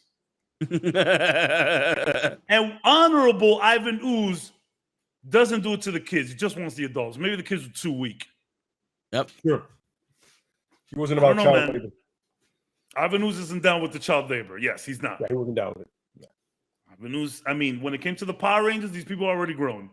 And they were handing ass left and right. Those is grown people at this point. Yeah, Power Rangers were jumping people for years. Yeah. So, essentially they're assholes. But anyway. The meme where it's like, let's not forget that these motherfuckers used to cut class to go beat people up. They've been jumping motherfucking for years. Oh my god! Oh my god, bro! You know that is Ivan Ooze for real. Yo, oh my god! Do me a favor. Look up Apocalypse cosplay. Oh yeah. Look, just so you could see how wrong Hollywood got it. To be fair, cosplayers, I mean, yes. There's no reason a cosplayer should make a better costume than Hollywood, but I mean, that's a that's just Darth Vader. No, I mean, I would have taken that over what we got. That's really good right there. That's the cartoon right there. This is good. This is a nice take on it. Yeah, that's really good. Oh, this is the one we needed. That's good too. Just get his mouth moving and boom. Mm-hmm. He looks like a Chad. What is he doing over there? And then we get this shit. Which this actually looks better than the fucking movie. So this is a cosplay on the movie. Yeah, that's a cosplay version of the movie. Jesus Christ. No, but cosplayers are like incredible nowadays, man. That's the real look at. Yeah. Ivan Ooze is free. Ivan Ooze is a monster. Oh my god! If we don't hurry, that's good. No. That's good. That's good. Oh shit! I'm hoping Normal. He'll get it. I mean, we'll see. Word. The disrespect. I didn't bring up Psylocke to have this happen, but Psylocke, really cool, great.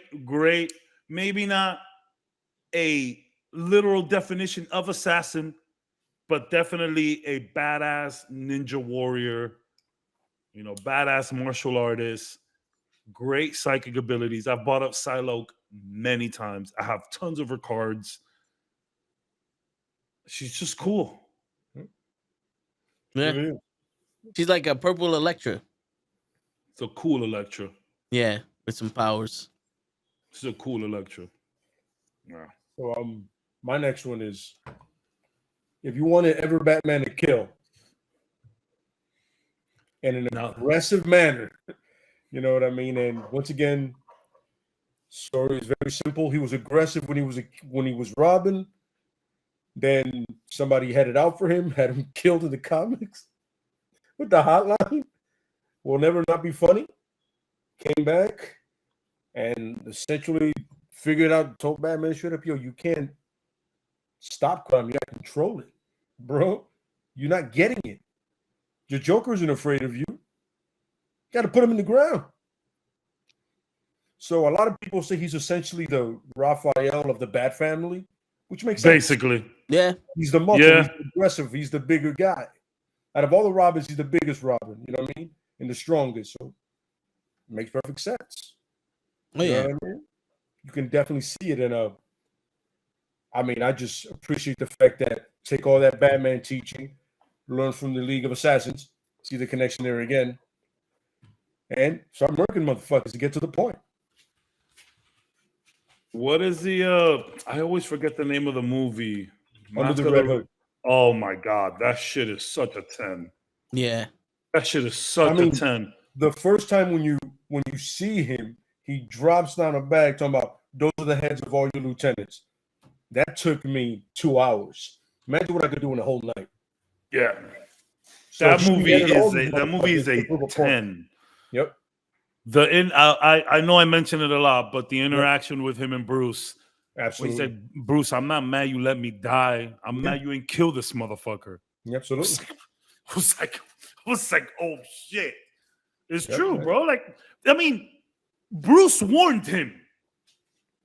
Like, Bruce told him, your son, you could possibly die. Let it go. Mm-hmm. So, like, a lot of people like to give Batman a hard time for the Robins. Only one of them has died. Mm-hmm. Well, main story, okay? Mm-hmm. Only one of them has died, and Batman tried to stop it. So it's like to have that moment where he tells him, like, yo, I'm not mad at you, bro. You Batman. But why you ain't kill this guy? And then bam, takes him out right there. Mm-hmm. I suggest everybody watch Under the Red Hood. Absolutely. Yeah. It's a great, it's great back and forth. Batman has always had the best animated movies. 100%. Yeah, absolutely. Mask of the Phantasm, though, is my favorite. 1,000,000%. It's one of the first. I remember being a kid and not being able to understand what Mask of the Phantasm was. Like the cartoon movie based on a TV show was not something that I understood at the time. So like I was like, what is this? Is this more the TV show? Like, I don't know what this is. It was so good. I'm sorry. I know I bring that up a lot. I'm sorry. No, bro. It's true, though. Because I remember when we watched it in the movie theater. That was the first time we ever watched a cartoon in the movie theater.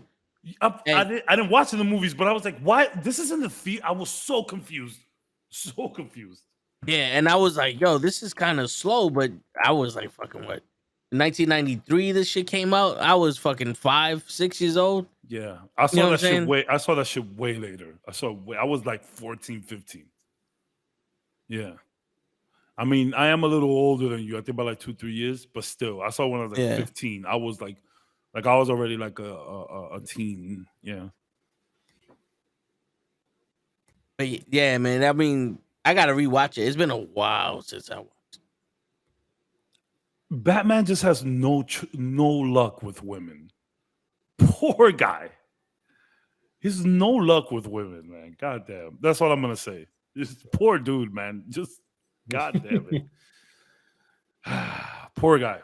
I mean, when you're Batman, I don't think you get. But like, that movie was good because he literally questioned himself.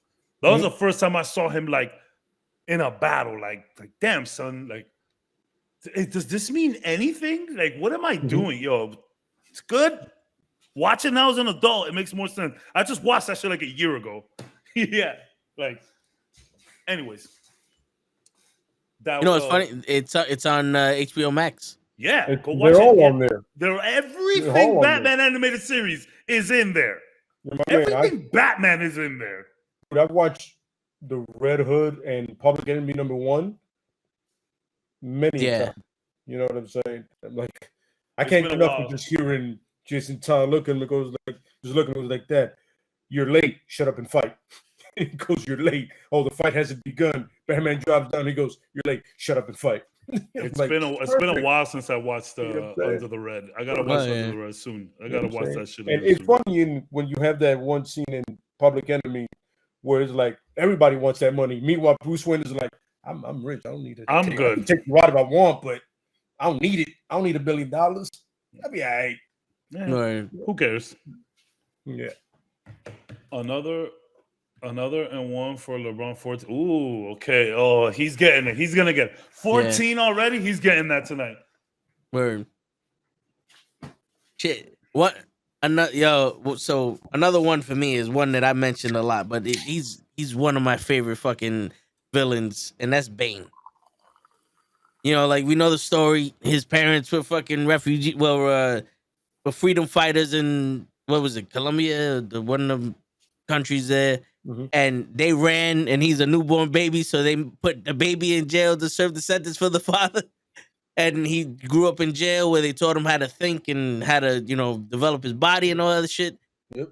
And he broke out of jail, and he came to Gotham because he had a hit. They hired him to take out Batman, and he fucking let go of everybody in Gotham in the Gotham Asylum. And Arkham Asylum, and he waited for Batman to put like 98% of them back in jail and said, okay, now I'm going to strike. And beat the brakes off of Batman while he was tired. And he's bested Batman multiple times. He broke Batman's back. One of the most iconic comic books of all time. Like, bro, I know there's a lot of comics out there, but even the most basic comic book fan has the image of Bane breaking Batman's back. That was everyone read that. Broke the bat.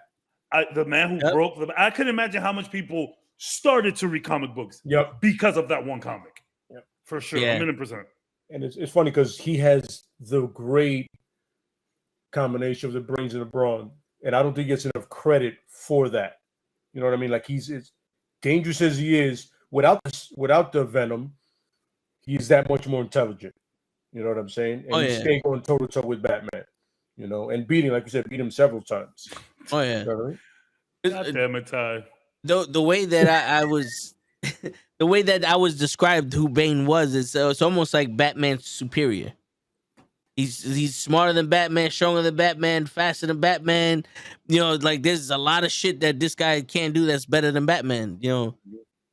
That's why I liked him, because I loved Batman, and then you got a luchador fucking wrestler, fucking strong as shit, fucking Batman up. Like, nah, sign me up for that one. Batman's Doomsday, Which I liked the look before, but I appreciate when they updated the look, that it looks more tactical now. Yeah. That he doesn't look like he's literally on that. Remember that luchador show they gave for kids? It was on, I think, CW or something like that. What? Which one? Yeah. It's called Luchadors. I think it was a kids show. Yeah, I remember that. Yeah. With the blue guy. Yeah. Mucha Lucha. There you go. Mucha Lucha. That I remember. I was happy that he stopped looking like that. Yes. You know what I'm saying? Yeah. But yeah, no, Bane, awesome. Yeah, great character. I always wanted to see him kill the Joker just because I feel like he would be annoyed by the Joker because he talks too much. Seriously.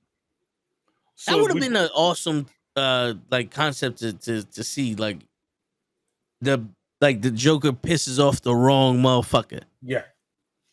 Like Deathstroke is pissed. Like he fucked with Deathstroke. Jason Todd.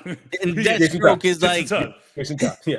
You're essentially the Jason Todd story. Like put a mouthy character like the Joker next to someone calm, cool, collected like Bane. I mean, until he gets upset, of course, and pops a little venom. Yeah, that would be funny. For a little bit, it's gonna be like, why do we work with this buffoon again? Yeah, the buffoon is the word for them. What I like too is not only does Bane rival all of that shit, but he also rivals Batman's and Bruce Wayne's class. Yeah, absolutely. He's a classy guy. Yeah, yes. He knows his drinks. You know, like you put him without a mask next to Bruce, and some of the ladies might start listening to Bane over Bruce. Yeah, like especially with the accent. Yeah, and then you have the accent to boot. Reminds me of is it the Transporter? No. Who's the guy that I'm thinking about? The white guy. I think the Transporter's in the movie. His white suit. Damn, he speaks so well. Anyway, the menacing Hispanic guy. Not like Johnny Tapia. Johnny Tapia was something else. Johnny Tapia was something else, bro. But I forget who I'm thinking about. I think it's Transporter, whatever. But yeah, he's suave too. He got it all. Big dude too. Holding it down for the big fellas. Like, you know, even women who don't like big folk, even women who don't like big guys, fucks with Bane. Like, all right, Zaddy, put me under your stomach. Just a cool dude. Word. Classy. Like, he probably has a sick wine collection. Yeah, I can see that. He gotta have, like, he knows his liqueurs for sure. See, that's the thing. Like, a lot of these assassins, I'm glad that you bought a Bane, because a lot of these assassins are so socially awkward. Mm-hmm. I named Psylocke and Lady Bullseye. You named fucking Jason Todd, who's maybe not socially awkward, but very aggressive. He's psychopathic. Yeah, Lobo. And Lobo. Man, the cigar is a disrespect for the way he is. He just does not acknowledge people unless you're paying them. I love, so that you bought some elegance into this. Word, that's what we do. That's a good fucking pick.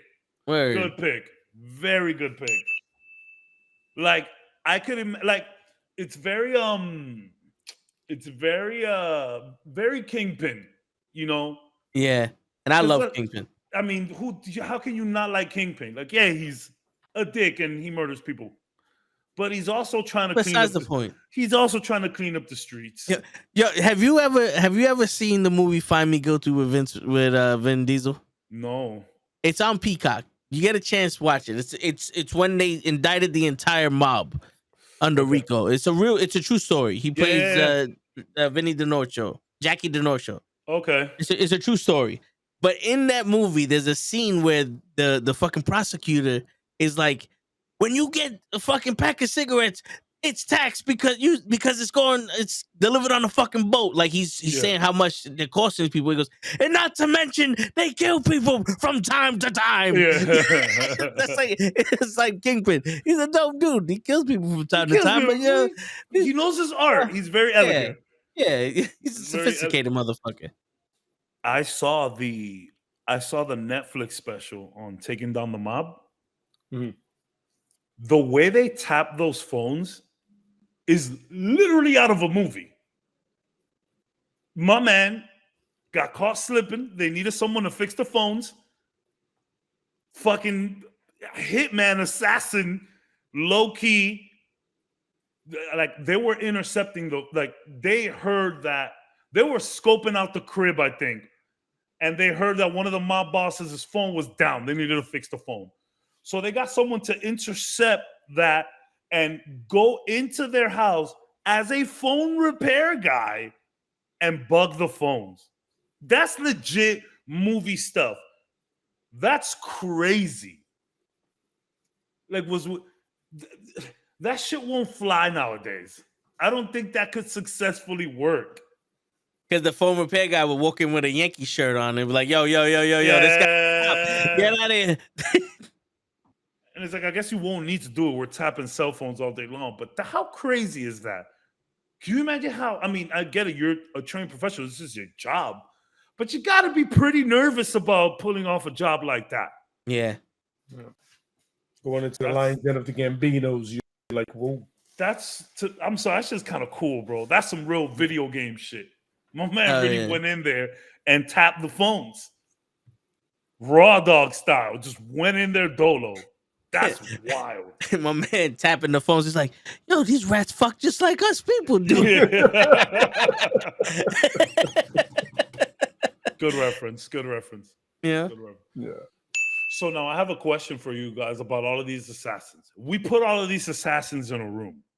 Yeah. Lady Bullseye, Psylocke, Lobo. Lobo and Jason Todd is a great 18 points. Oh, he got this. Lobo and Jason Todd is such a crazy combo. And then we have David Kane and Bane.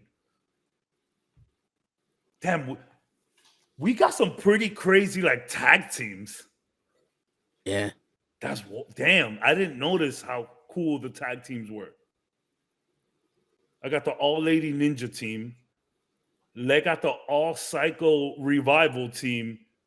And you got the straight, suave, smooth criminals. Yeah. Damn. We put all of these people in a table together. What kind of conversations are we having?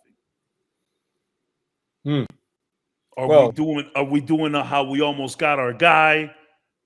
Are we doing sharing, origins, how we came to be? What does a round table of these 6 individuals look like? I think it would be Lobo starting with his best hit. Where the main man is killed, this and that, you know what I mean? So they're trying to top each other. Most likely. Who got the best hit? I feel like it would start on Lobo's part. Yeah. And then the guys off of pride would do that, and the women would be like, fucking kids, look at them. Child, so look at you. Fucking kids, what are you doing? You know what I think that conversation would be about? The fucking cigar that Lobo's smoking. Like, I think Lobo would light up the cigar and Bane would be like, why'd you smoke such cheap cigars? Yo, you see? Hell yeah. You know? And then they were like, oh, this is the main man got the best in the galaxy. No. My country. You don't know nothing roll about the best cigars. You see the smoke on that cigar come out white. You don't need to come out white. They need to come out off blue. In my country, we roll actually not far cigar. Off. Yeah. Yeah, I'm saying. And the women would be like, ooh, that accent. I honestly think Lady Bullseye and Psylocke, I think they should just be super quiet. It's like, why are we here? Yeah. The mercenaries ball, the assassins ball. Why are we here? Mm-hmm. I do like that. The whole like Batman. Well, Lady Bullseye, she's a lawyer as well. She knows the law. Mm-hmm. She's definitely took it to Matt Murdock in that way as well. So, like I said, she knows how to get shit out of you. So, like, I think she'd be fucking with everybody in there. The ladies will definitely get the men to just fight each other, and then they walk out with everything.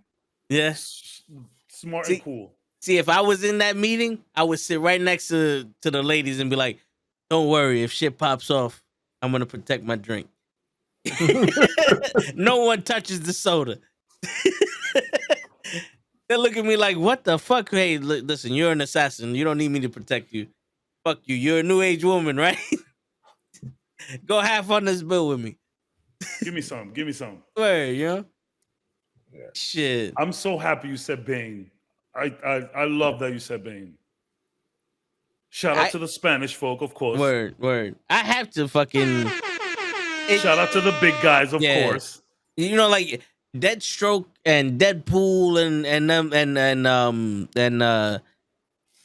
fuck it. Deadshot. Deadshot also. Even though somebody asked about him. I think it was Leon asked about him earlier.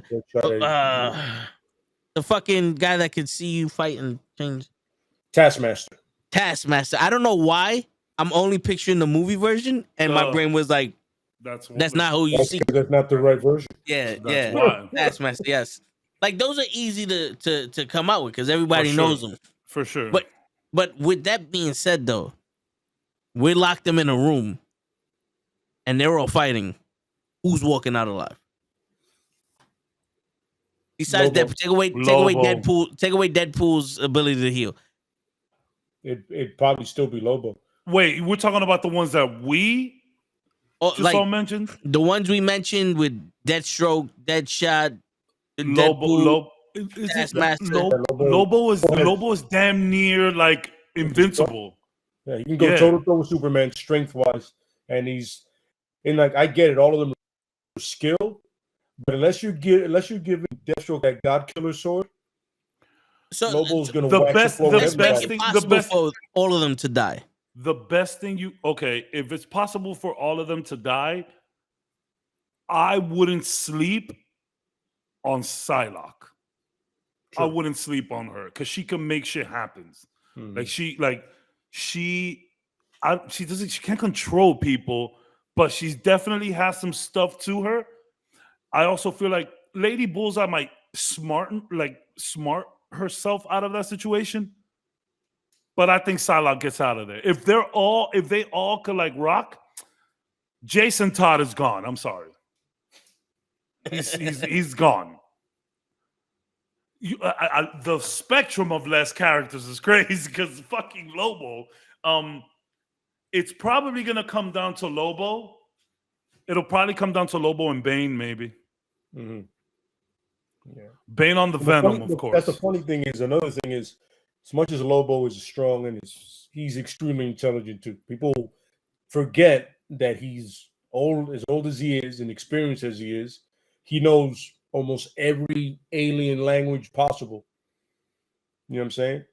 And the man is literally a great strategist too. Everybody always forgets that because it's Lobo.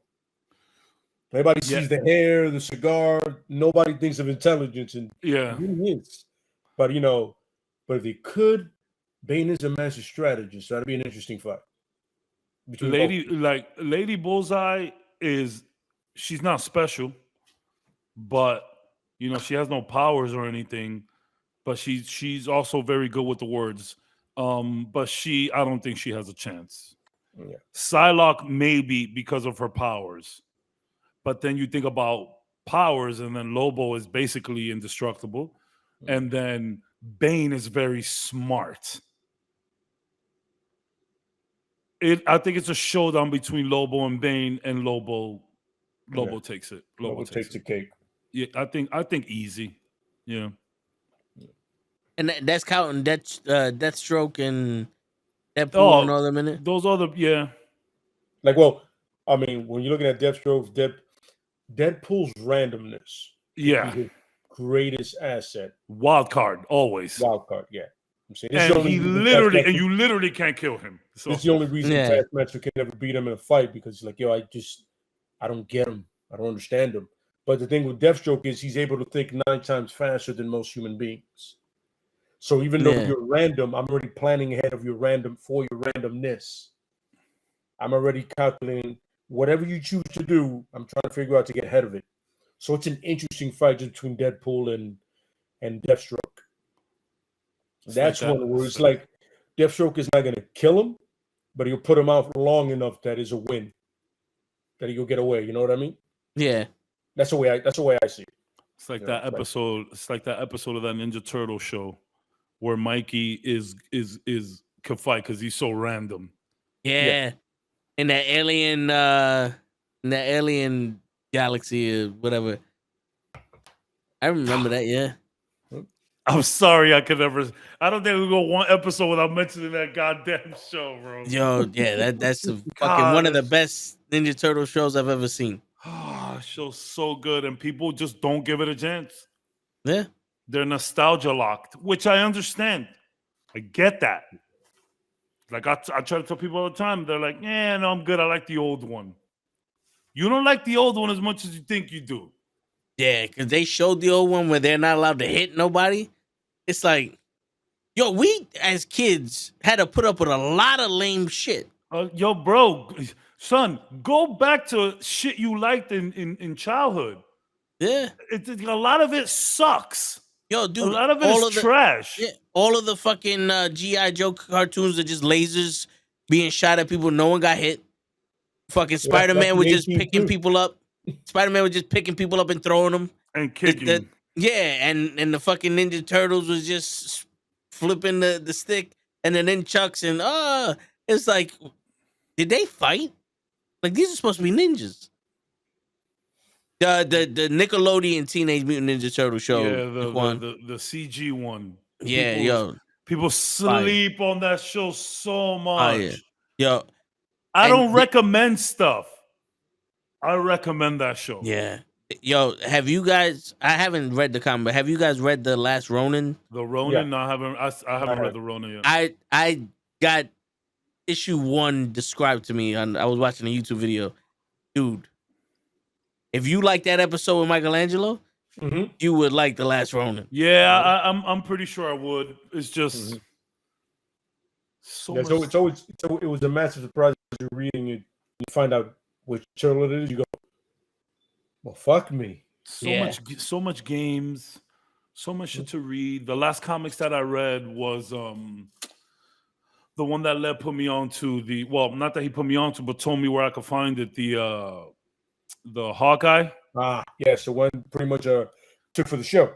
The one they took for the show, yeah. That's the last one I read. Yeah. Once again, just because the art is so sick. Yeah, it's a good run. It's another low-key assassin right there. Low-key. Absolutely. Low-key. Absolutely. Well, when he first started, he definitely was. I mean, if you want to talk about the Ronin. There you go. I think we've spoken about the Ronin. I mean, both of my characters we spoke about before, but like the Ronin, we spoke about that in ad nauseum. Like, like we spoke a lot. Yeah. Yeah, definitely. Another thing it's a mantle. Blade was Ronin at one time. Yeah.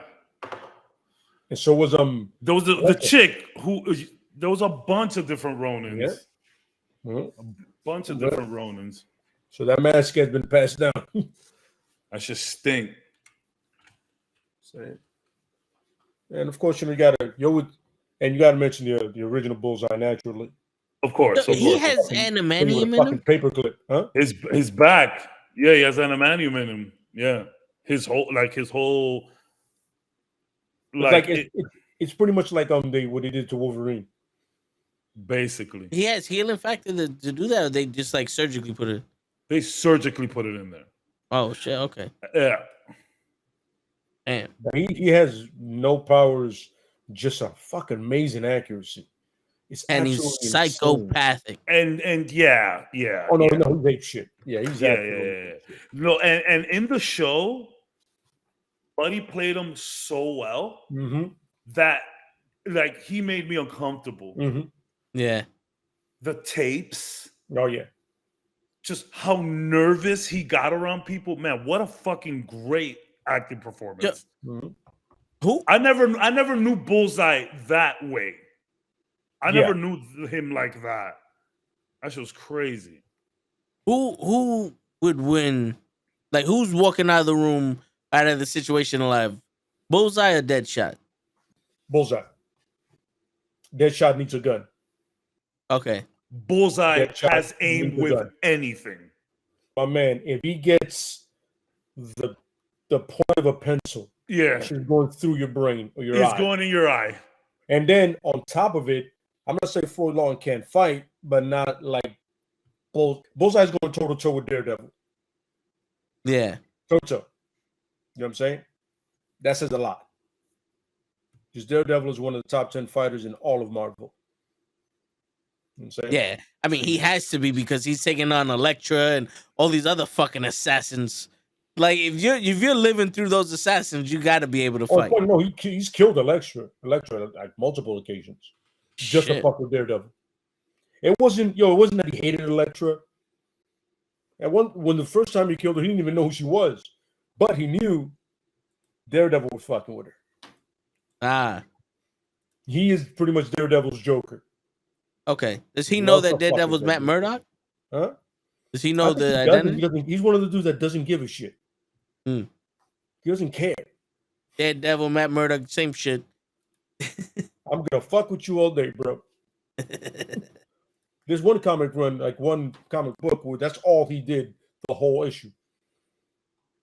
fuck with Foggy, with just fucking with him, bro. The whole thing. Eventually, Daredevil put him down, but it was like the whole thing is him just, you know what I mean? Good stuff. Good stuff. Good stuff, Bullseye. And so I was telling somebody, Nightwing, you inspired my character. Nightwing would make a great assassin. Who? Nightwing would make an amazing assassin. If he was actually fucked up in the head, yeah.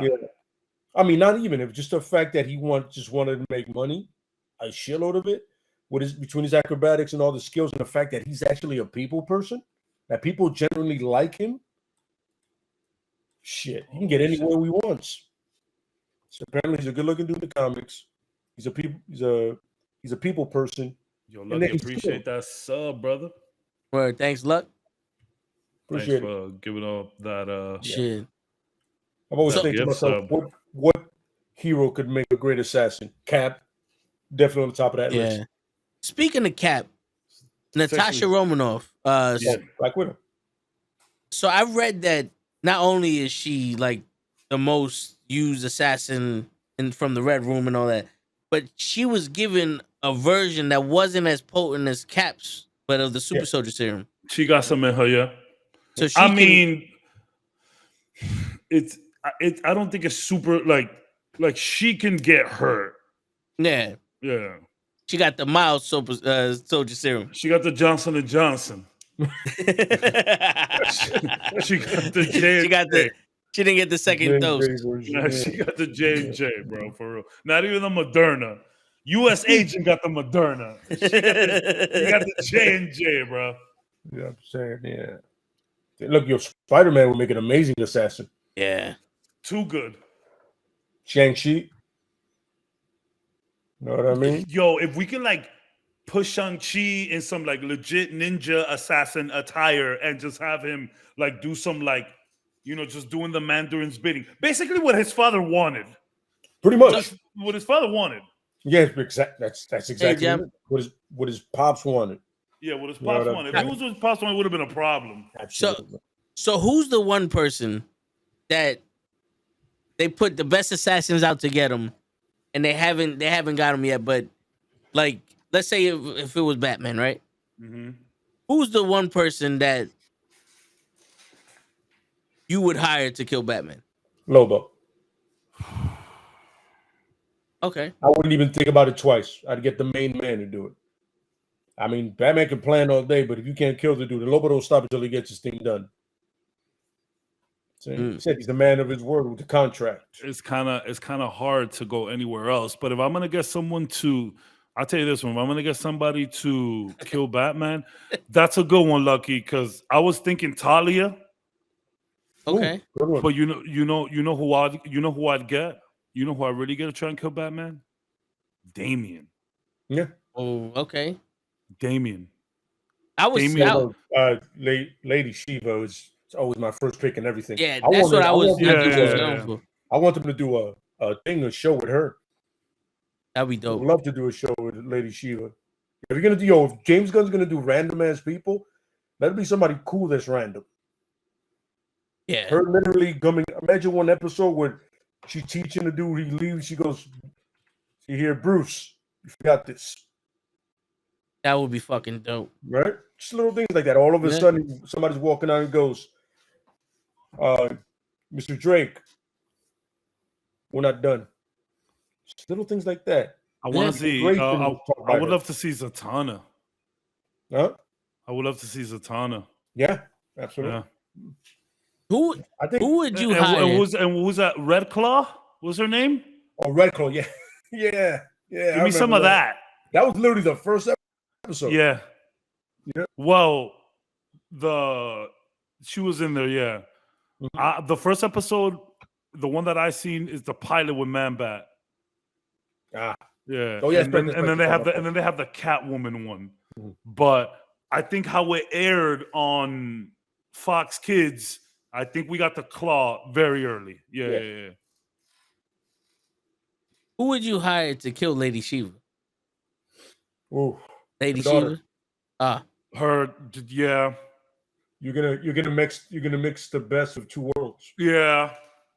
Mm-hmm. And remember, another thing is Orphan doesn't speak.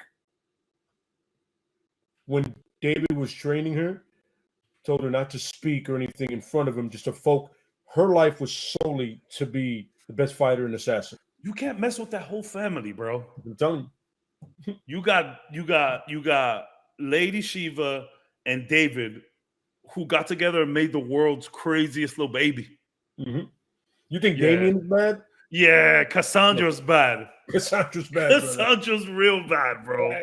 Yeah. Like if you see her her Batgirl suit, there's no mouth. There's like no mouthpiece. It's sewed up. Let me see a picture. I need to see a picture of that. Let me see. Yeah. How do you spell it? I need to see. Hey, she's a. That shit is crazy.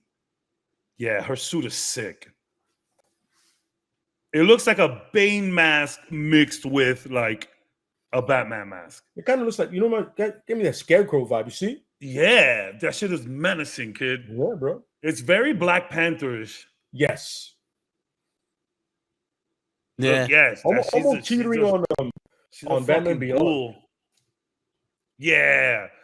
Long pointy ears. Mm-hmm. For sure. Yep. Yeah, that girl's a problem. You don't want no smoke with that. No, you don't. No smoke. That family, you leave alone, bro. You hope they're friends of yours. At least one of them. Word. Oh, another great thing. It's considered an amazing honor if she chooses to train you, Lady Shiva. So think about it. You come to her, she has to say yes. Otherwise, you can fuck off. I'll tell you, no, you're not worthy. You can leave now. Yo, Coffee's stupid. Yo, he called you cabinet man. his arch enemy. I don't. What's wrong with the cabinets, Coffee? One day you're gonna have to give me like a 5-minute on why. I think he only has 2 in his house. Yeah, he's there's too many cabinets. So he's mad at this. He's hating on the space. Yeah, I think he's just mad that it's so many. You could put everything in there. Yeah. He put his oven in there once. It's funny. That's a good question. I was thinking about that. I would love to see the gray suit, not necessarily the blue costume. The gray. We talking animated series like the navy blue and gray. Like we talking about Batman?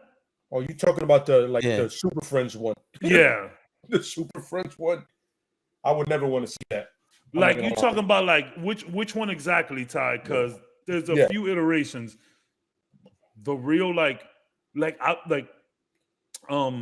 believe is Arkham Knight, the game. They have the animated series costume in there, and it looks fucking great. That's probably my favorite. The blue ones. I never look at the blue one right there. Look at the blue and gray right there. That one, yeah. I never want to see that one. Yeah. Like don't get me wrong, still Jack, but he pops up, I'm gonna start laughing like, no, not you.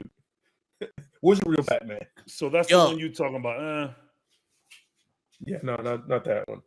You know, not for nothing though. Think about this.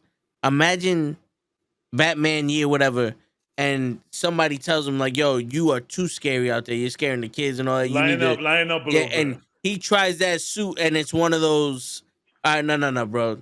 Like you went too literal. Get yourself like a fucking kid or something. Or it's like, you know what I'm saying? Then that's where Robin comes in.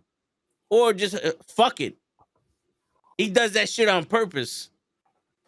You know what I'm saying? Like somebody makes fun of him and says, oh, okay. Oh, you think just it's the suit? You think all I am is the suit? All right.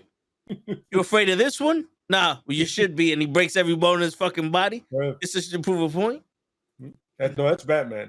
So to Lucky is Patterson's. Yo, Gunn loves Patterson. He loves Patterson though, bro. Yeah, but that whole Batman versus it's not part of the new DCU. Word. Elsewhere. I'm right now I'm dying at a chance for them to do Elsewhere stuff. Yeah, hashtag not my Batman. Fun shit to do, man. Okay. You know what I'm saying? You can do so much shit. I don't know about the Joker being a musical or 2, but whatever. I don't want to talk about that.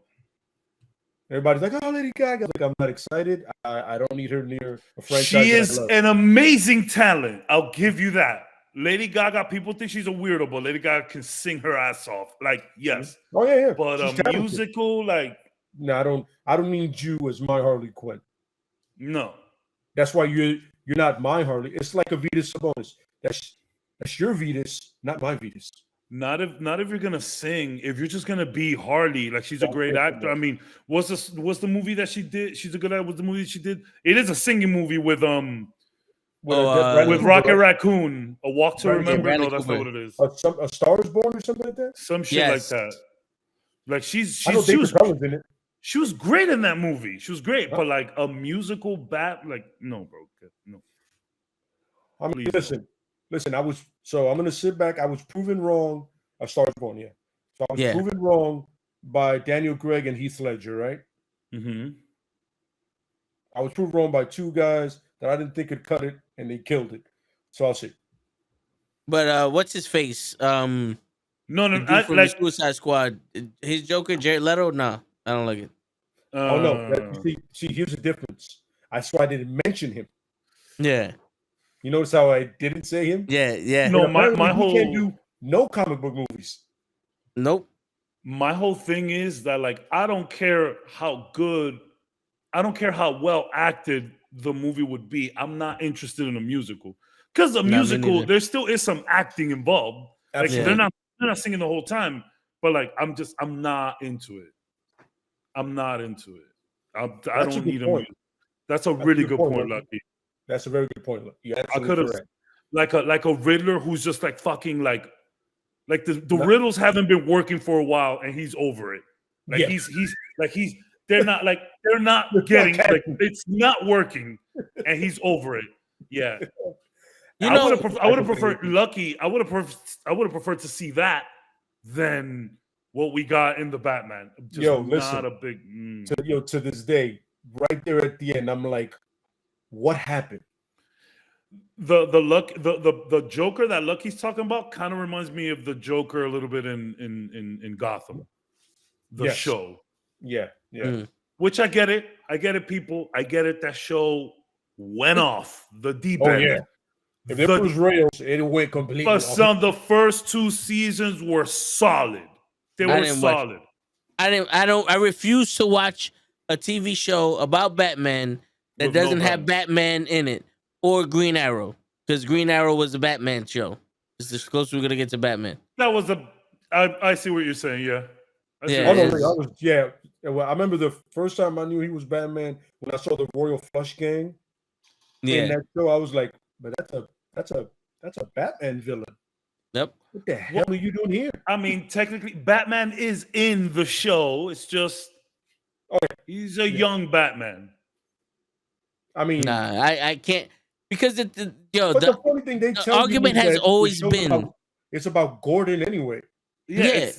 The argument has always been, did Batman become because of the bad guys, or did the bad guys come because of Batman? Like, the Joker came after Batman debuted. And now the Joker's a fucking 8-9-year-old older person than Batman that's been running shit. It's like, what? Yo, they had like 8 different Jokers, bro.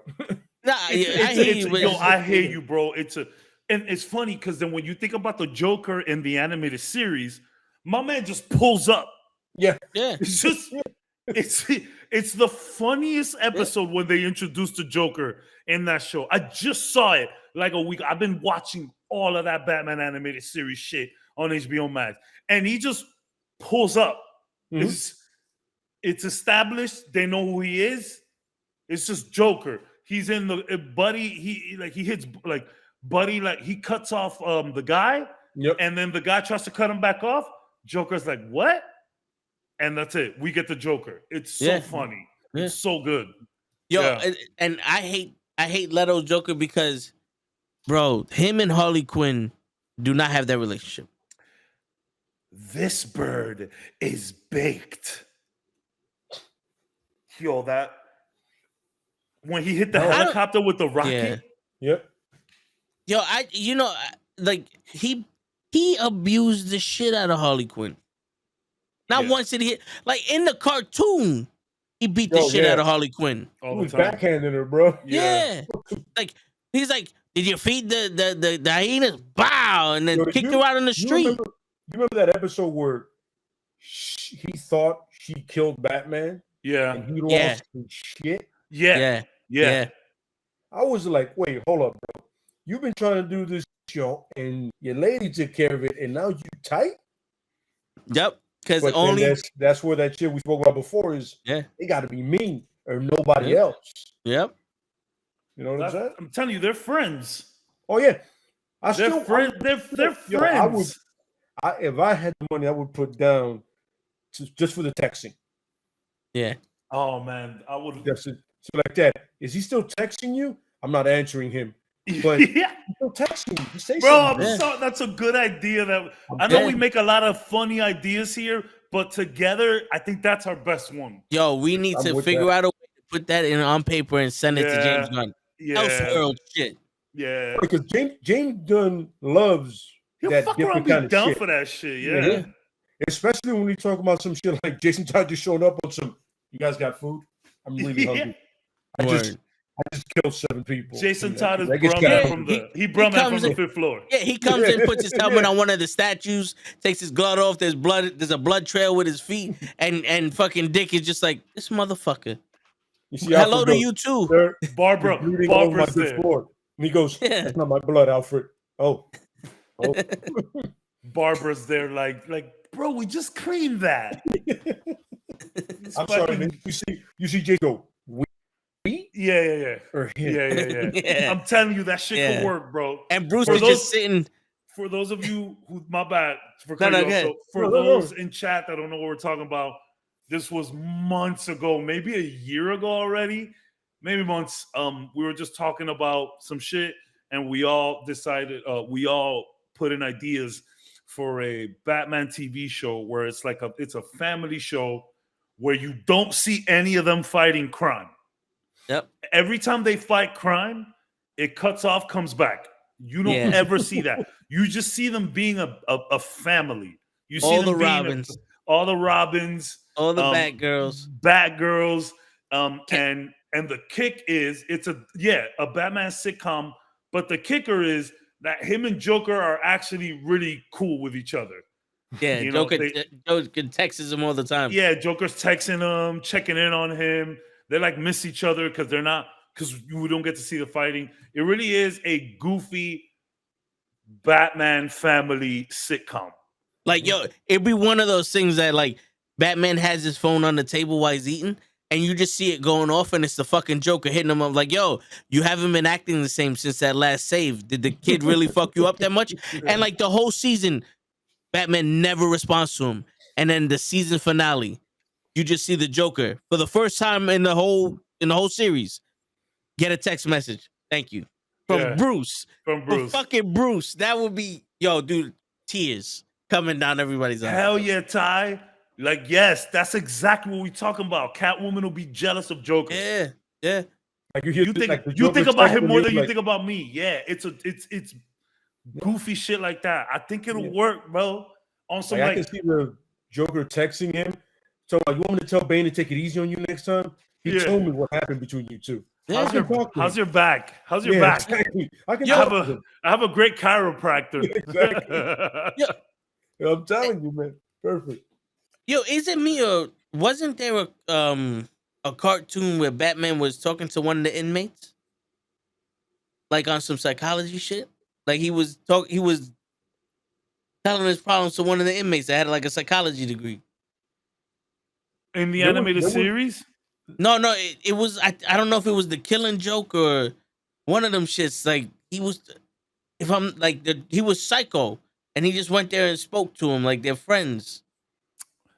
Was this like one of those weird kind of like Adult Swim things, or was this really like a Batman show? I think it was like really like a Batman cartoon movie. Oh, like one of those. It could have been like the Scarecrow. Yeah, it could have been like the Scarecrow or something. Could be. Yeah, I swear to God, he was doing that. I know there was one episode where there's a guy that knew his father, and at the end of it, the dude was like, "Oh, what do you want from me?" He goes, "No. I just want you to tell me about my father." That the dude literally was about to get sent to prison. He goes, "I just want you to tell me about my dad. I didn't really get time to spend with him." I don't know. Might have been that, something like that.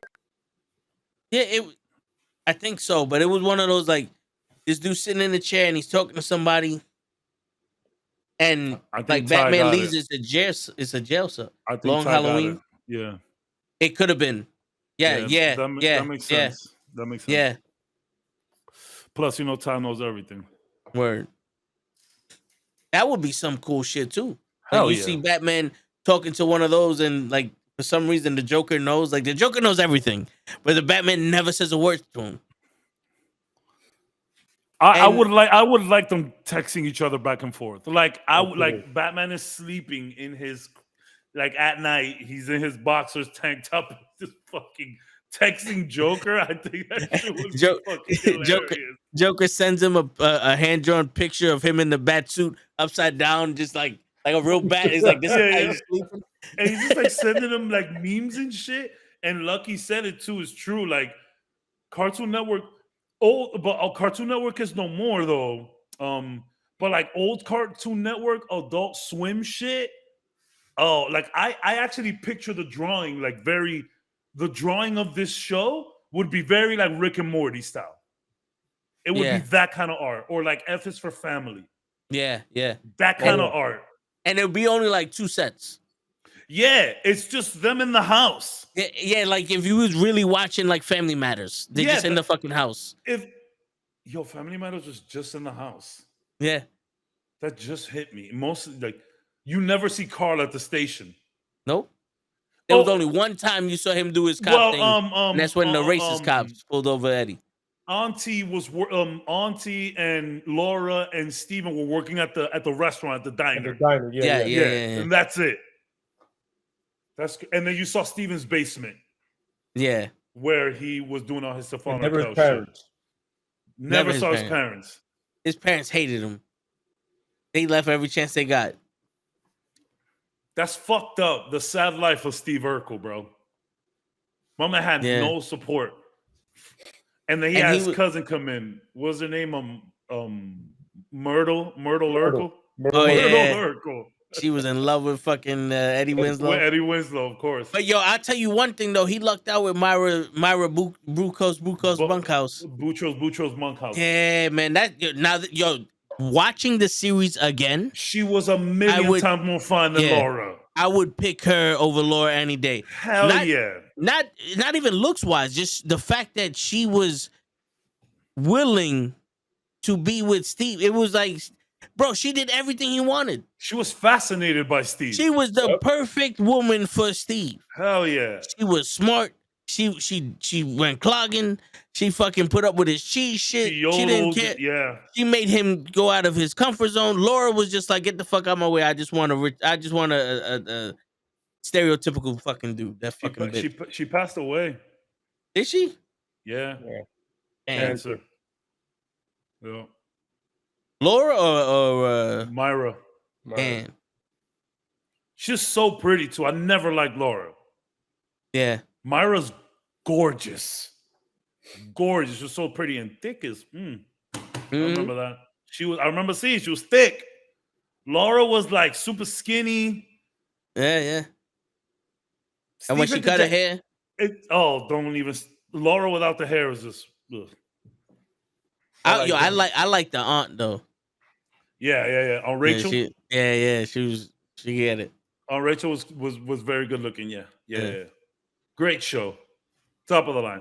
But yes, there would be no sets. We see them in the kitchen, living room, bedroom, and then like in the car taking the kids to school and shit.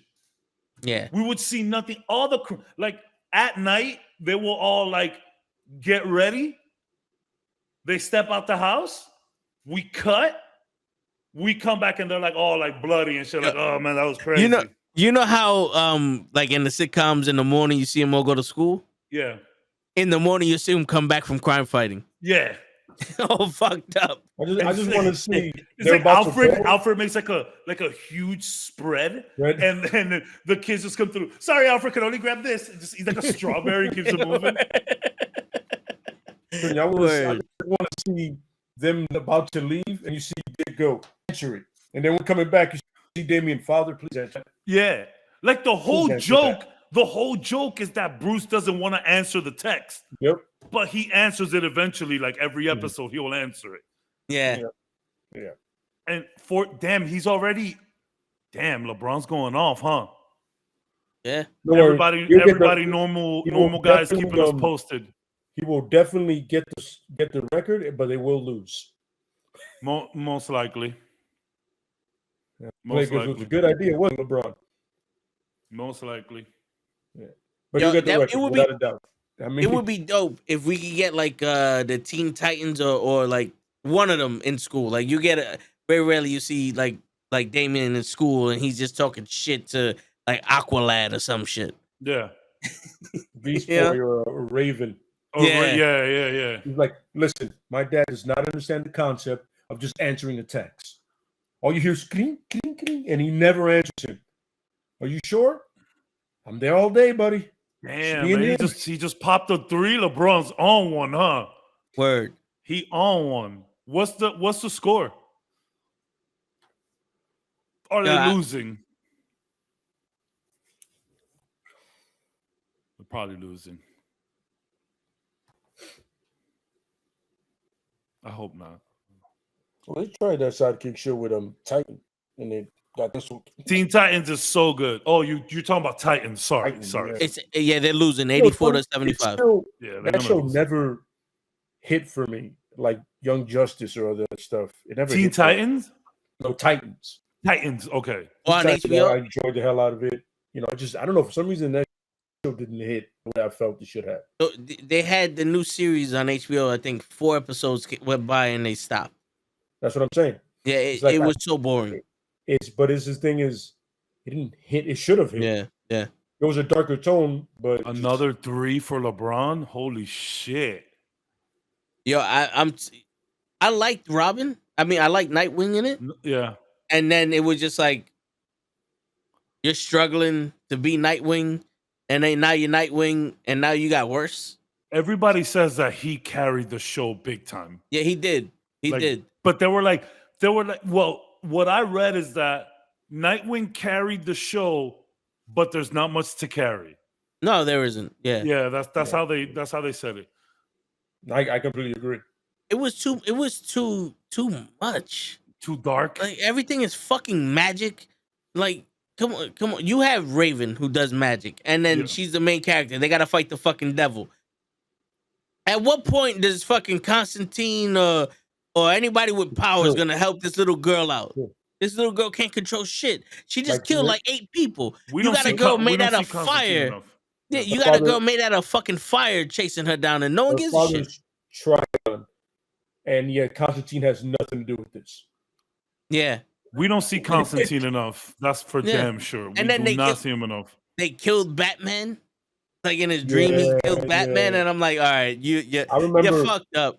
First of all, the Batman that they had didn't look physically able to do shit.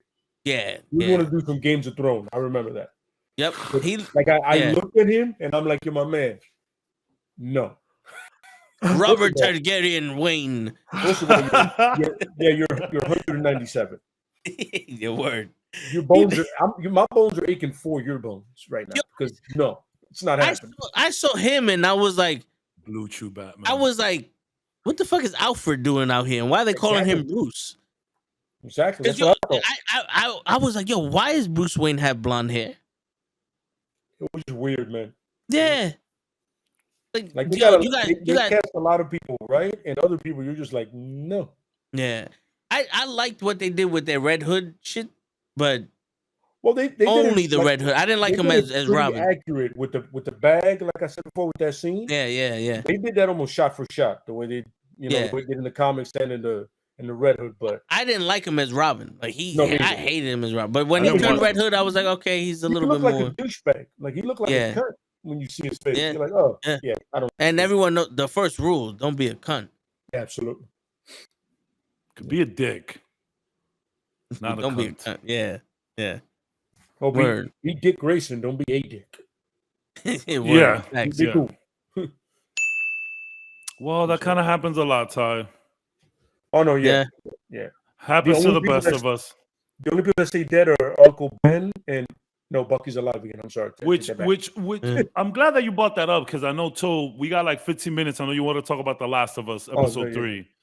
Now, for anyone who hasn't watched The Last of Us, Toe hasn't watched episode 4. I've watched episode 4, so I won't talk about episode 4. But anybody who's trying to catch up on Last of Us, spoilers are coming. Yeah. Speaking have of, you seen Last of Us, Slay?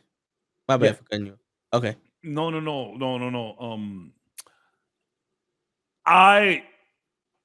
don't know. I didn't see Bill's body. I don't know if Bill is coming back or not. But you know what I'm talking about. They took the the cocktail. I don't know. I wouldn't be surprised if Bill wakes up later. Like it wasn't strong enough for him, but it was strong enough to kill Frank. Yeah, that's my pie in the sky.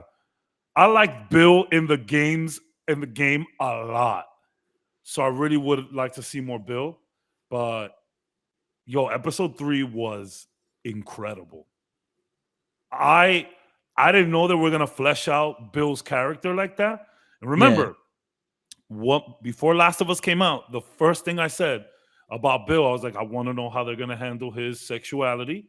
He was an openly gay character in the show, in the games.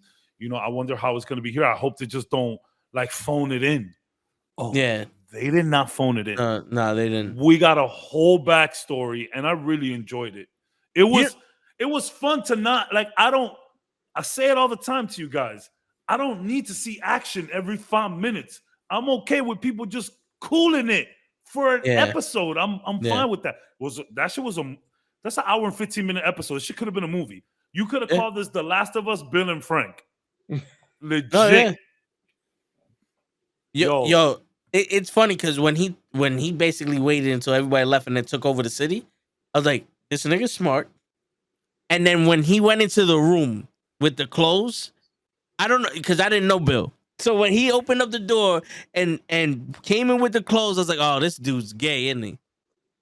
And then they did that shit, and I was like, okay, I get it.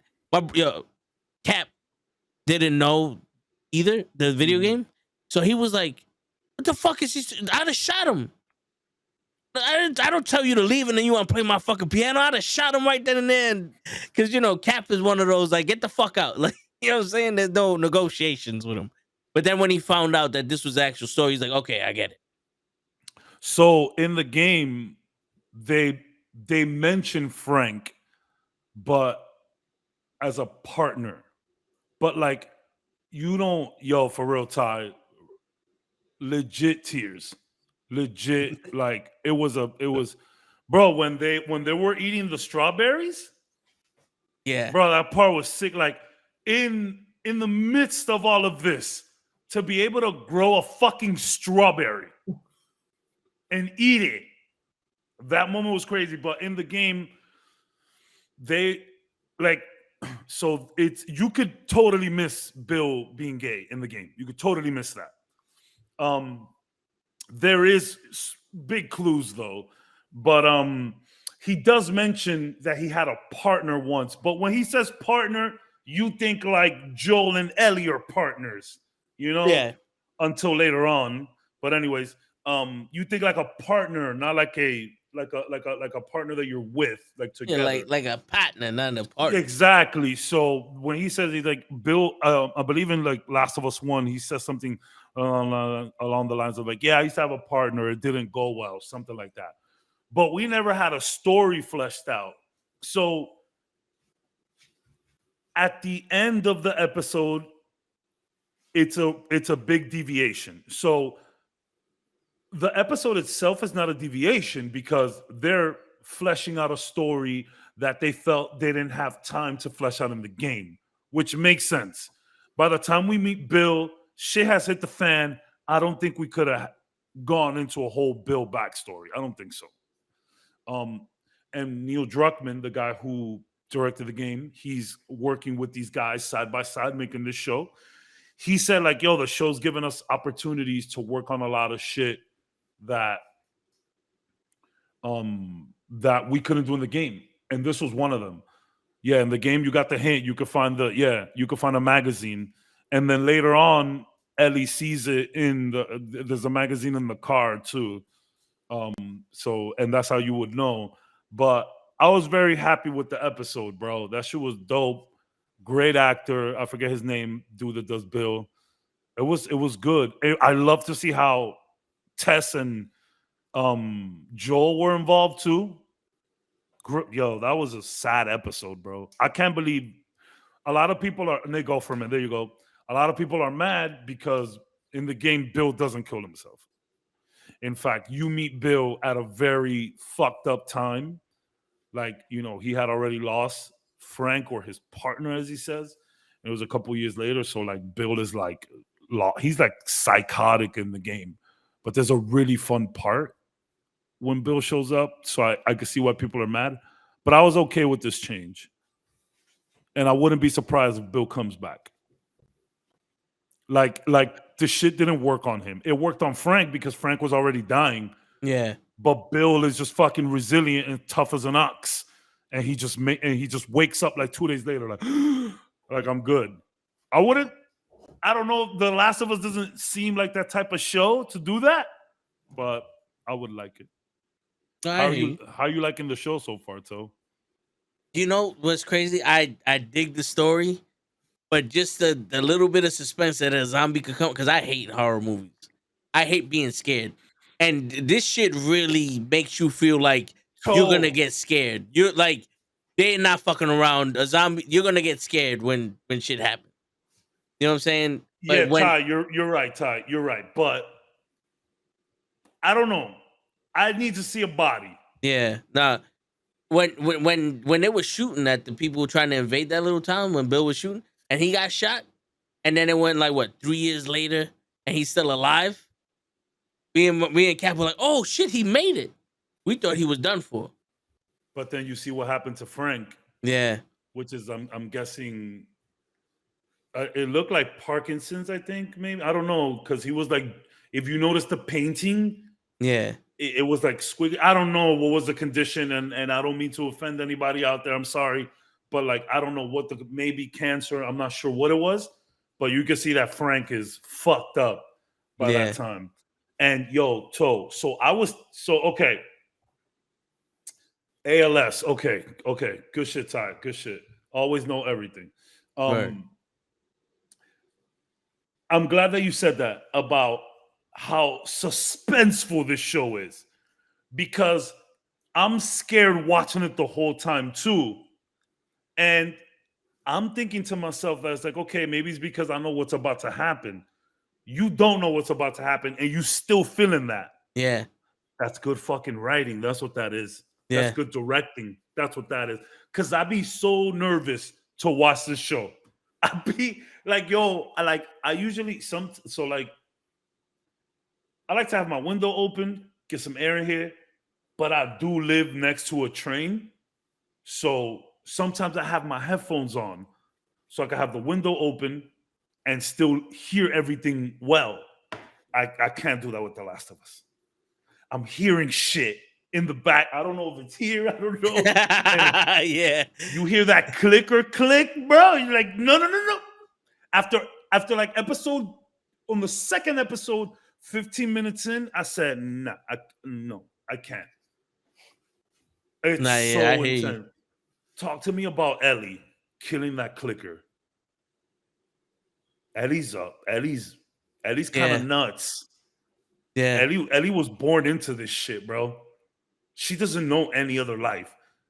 I was, and that scene right there, because I knew there was going to be something down there.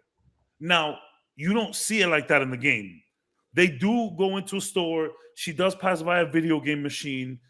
I love that they called back to Mortal Kombat 2 in the game. It's a completely made up game. I love that they shouted out Melina. It was great. But there is no going downstairs as she does. None of that. So down there, like I knew something was gonna happen. Now, that's kind of crazy how she like opened them. She like said, I want to see what's up with you guys. She opened them, kid. That's weird. You know, at least fucked.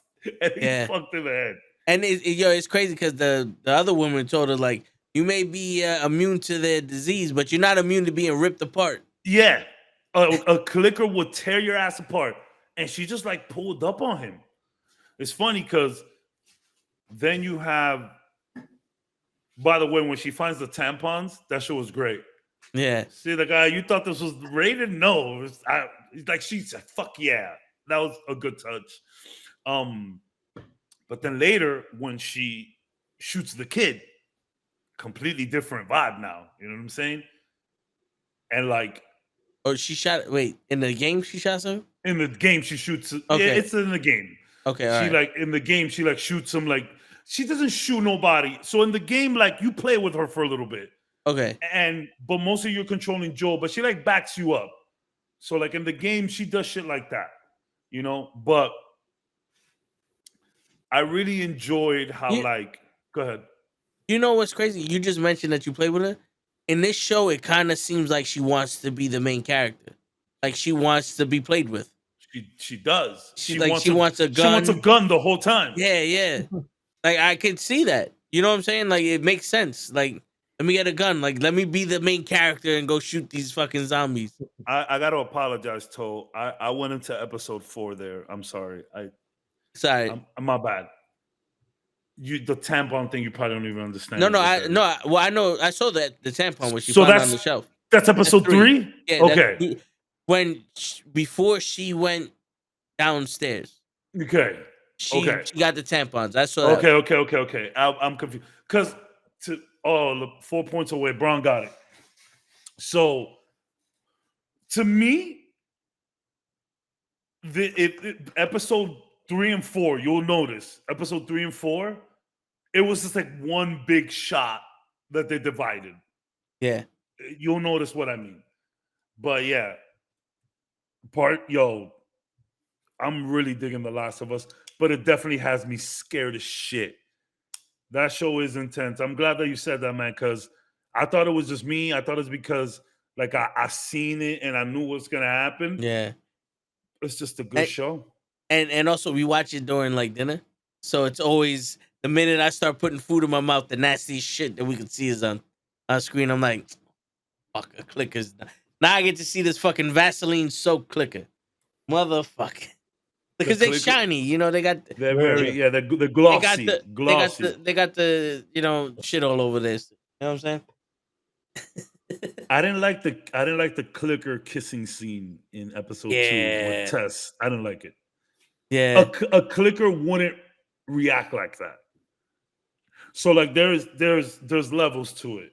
There's the runners, which is the ones that you see all the time, the regular, they just started getting, there. Then you have the clickers. Those been around for like a year and change. I'm not going to tell you what comes after. All right. I know, but I want you to see it. I've seen some cutscenes. I think the show's going to go this route, so I'll let you see that. I don't want to. All right. But a clicker or a runner or a clicker wouldn't react like that guy reacted there, because he like saw her and he's like doing his twitchy thing, but then he like walks to her and then like passes his fungus. Yeah. None of them would ever act like that. She'd be ripped into shreds. And that whole scene was very different from how it happened in the game. The military, it stops her there in the game. Yeah, it's Fedra that comes in. So she got bit during a scuffle before that. They get to the building. That's where they were supposed to hand Ellie off to the Fireflies. All the Fireflies are dead. And then Fedra pulls up outside and Tessa's like, yo, I'm bit. You guys going along? I'll give you some extra time. In the show, they did it a little different. They did it with zombies, but I didn't like the kissing scene. Yeah, it felt weird. I do like how they explain how all of them are coming for you. like through the fucking like fungus. If one of them sees you, it travels through the shit. And that's legit. Apparently, fungus can feel each other from miles away. So that is confirmed. Google it. And like, so when he fell and hit that shit, his buddy said, "What?" Yep. I like it. I like it. I was upset that we didn't get maybe it's because the whole episode 3 was a flashback, but we didn't get the flashback. We didn't get the medical flashback that we've got in the last 2 episodes. Yeah. Because the second one was crazy. She's like, yo, so what do you suggest we do, lady? She said, bomb. Whoa. Yeah. Oh, whoa. Yeah. But it was mad fun seeing Bill just enjoying the town dolo. My man cooking steaks and shit. My man got a chicken coop, getting eggs. And he got wine. He got wine. He was chilling. Oh yeah, and they always shit on Home Depot. My man was like, I get you real fucking steel wire, not this shit that lasts maybe 6 months. Yo, Ty's ridiculous. Yo, that's a funny comment, bro. Yo, first off, Ty, I was born in the 80s. I don't fucking get infected, all right? That's a fact. Shit. He did it? He tied the game? He tied it. So now he just needs 2 more points. He'll get to the line. Nice. Good job, 104.99. Heat check, though. Win the game, and this will be one of the best nights of your life if you come back. They were down like 10 points. Yeah, Last of Us is good, guys. Go watch The Last of Us. It's good. Hell yeah. Yeah, it's a good pace too. Because it's not like, oh, he did it. So they stopped the game in the third quarter with 10 seconds left, and they're announcing him. Okay. They're now like they literally just announced, join us in acknowledging LeBron James. Hold on, I can't do this for long because we're gonna get banned again. But don't do it. Don't do it. Yeah, they're showing a little fucking video for him. I was just playing the little audio, but people still gonna shit on LeBron. Yeah. Well, if he wants to be the greatest player of all time, he got to come to the Knicks and get us a championship. There's no debating that. I don't give a fuck how many points you scored. Get the Knicks a championship, you'll be the greatest. That's why New York hates LeBron so much, because they all thought he was going to the Knicks. Yep. And ended up going to the Heat. Yep. I wonder the trajectory and path that LeBron's career would have gone if he actually went to New York. He might have been acknowledged as the best player in the world ever. If he went to New York and got New York a chip, I think the narrative completely shifts. Yeah. Because then it wouldn't have been Cleveland, this is for you. It would have been New York, this is for you. It's the biggest market, you know? Yeah. You get New York on your back, you get the world on your back. Yep. And that's the thing. You went to Florida. Oh, shit, it's 12. Yeah. But congratulations, LeBron. Congratulations, LeBron. Congratulations, The Last of Us. Congratulations, The Last of Us. Pretty good show so far. Word. And now we're about to get into like you like, because Joel keeps mentioning like people. So I want us to get there. Yeah. He keeps mentioning that like not only zombies we got to worry about, but people. So I want to see him get to the people. I want to see that. I can't wait to see. Because like the zombies and the clickers, fuck that. We could get through those guys. It's the other motherfuckers with guns that's the problem. Yeah. So I want to see us get there. Yeah. Yeah. What's the guy's name from The Walking Dead? Kegel? The comedian? Egan? With the bat. Yeah. With the spike bat. Yeah. Kegel? Yeah. Some bullshit. Negan, there you go. Negan. I'm waiting for him to come across that motherfucker. Yeah, there will be a Negan character for sure. I don't feel right saying that name. Kegel? Negan. Negan. Yeah, that sounds like nigga. Yeah, it's a bad word. Yeah. that reminds me of that YouTube clip with the spelling bee kid. Spell Negus. He was like, he said, "What's going on here, y'all? Chill with that. Chill with that." All right, brothers. Yep. And on that note, yo, everybody, thanks, yo, mad people today, mad comments. Yeah. Appreciate it. Thank you. Appreciate the love. Cap tried his hardest, but Cap is a little ill. Be back next week. I know y'all love seeing those pretty eyes. Word. Same here. And on that note, ladies and gentlemen, it's your friendly neighborhood knuckleheads signing out. Peace, everybody. Y'all have a good night. Word.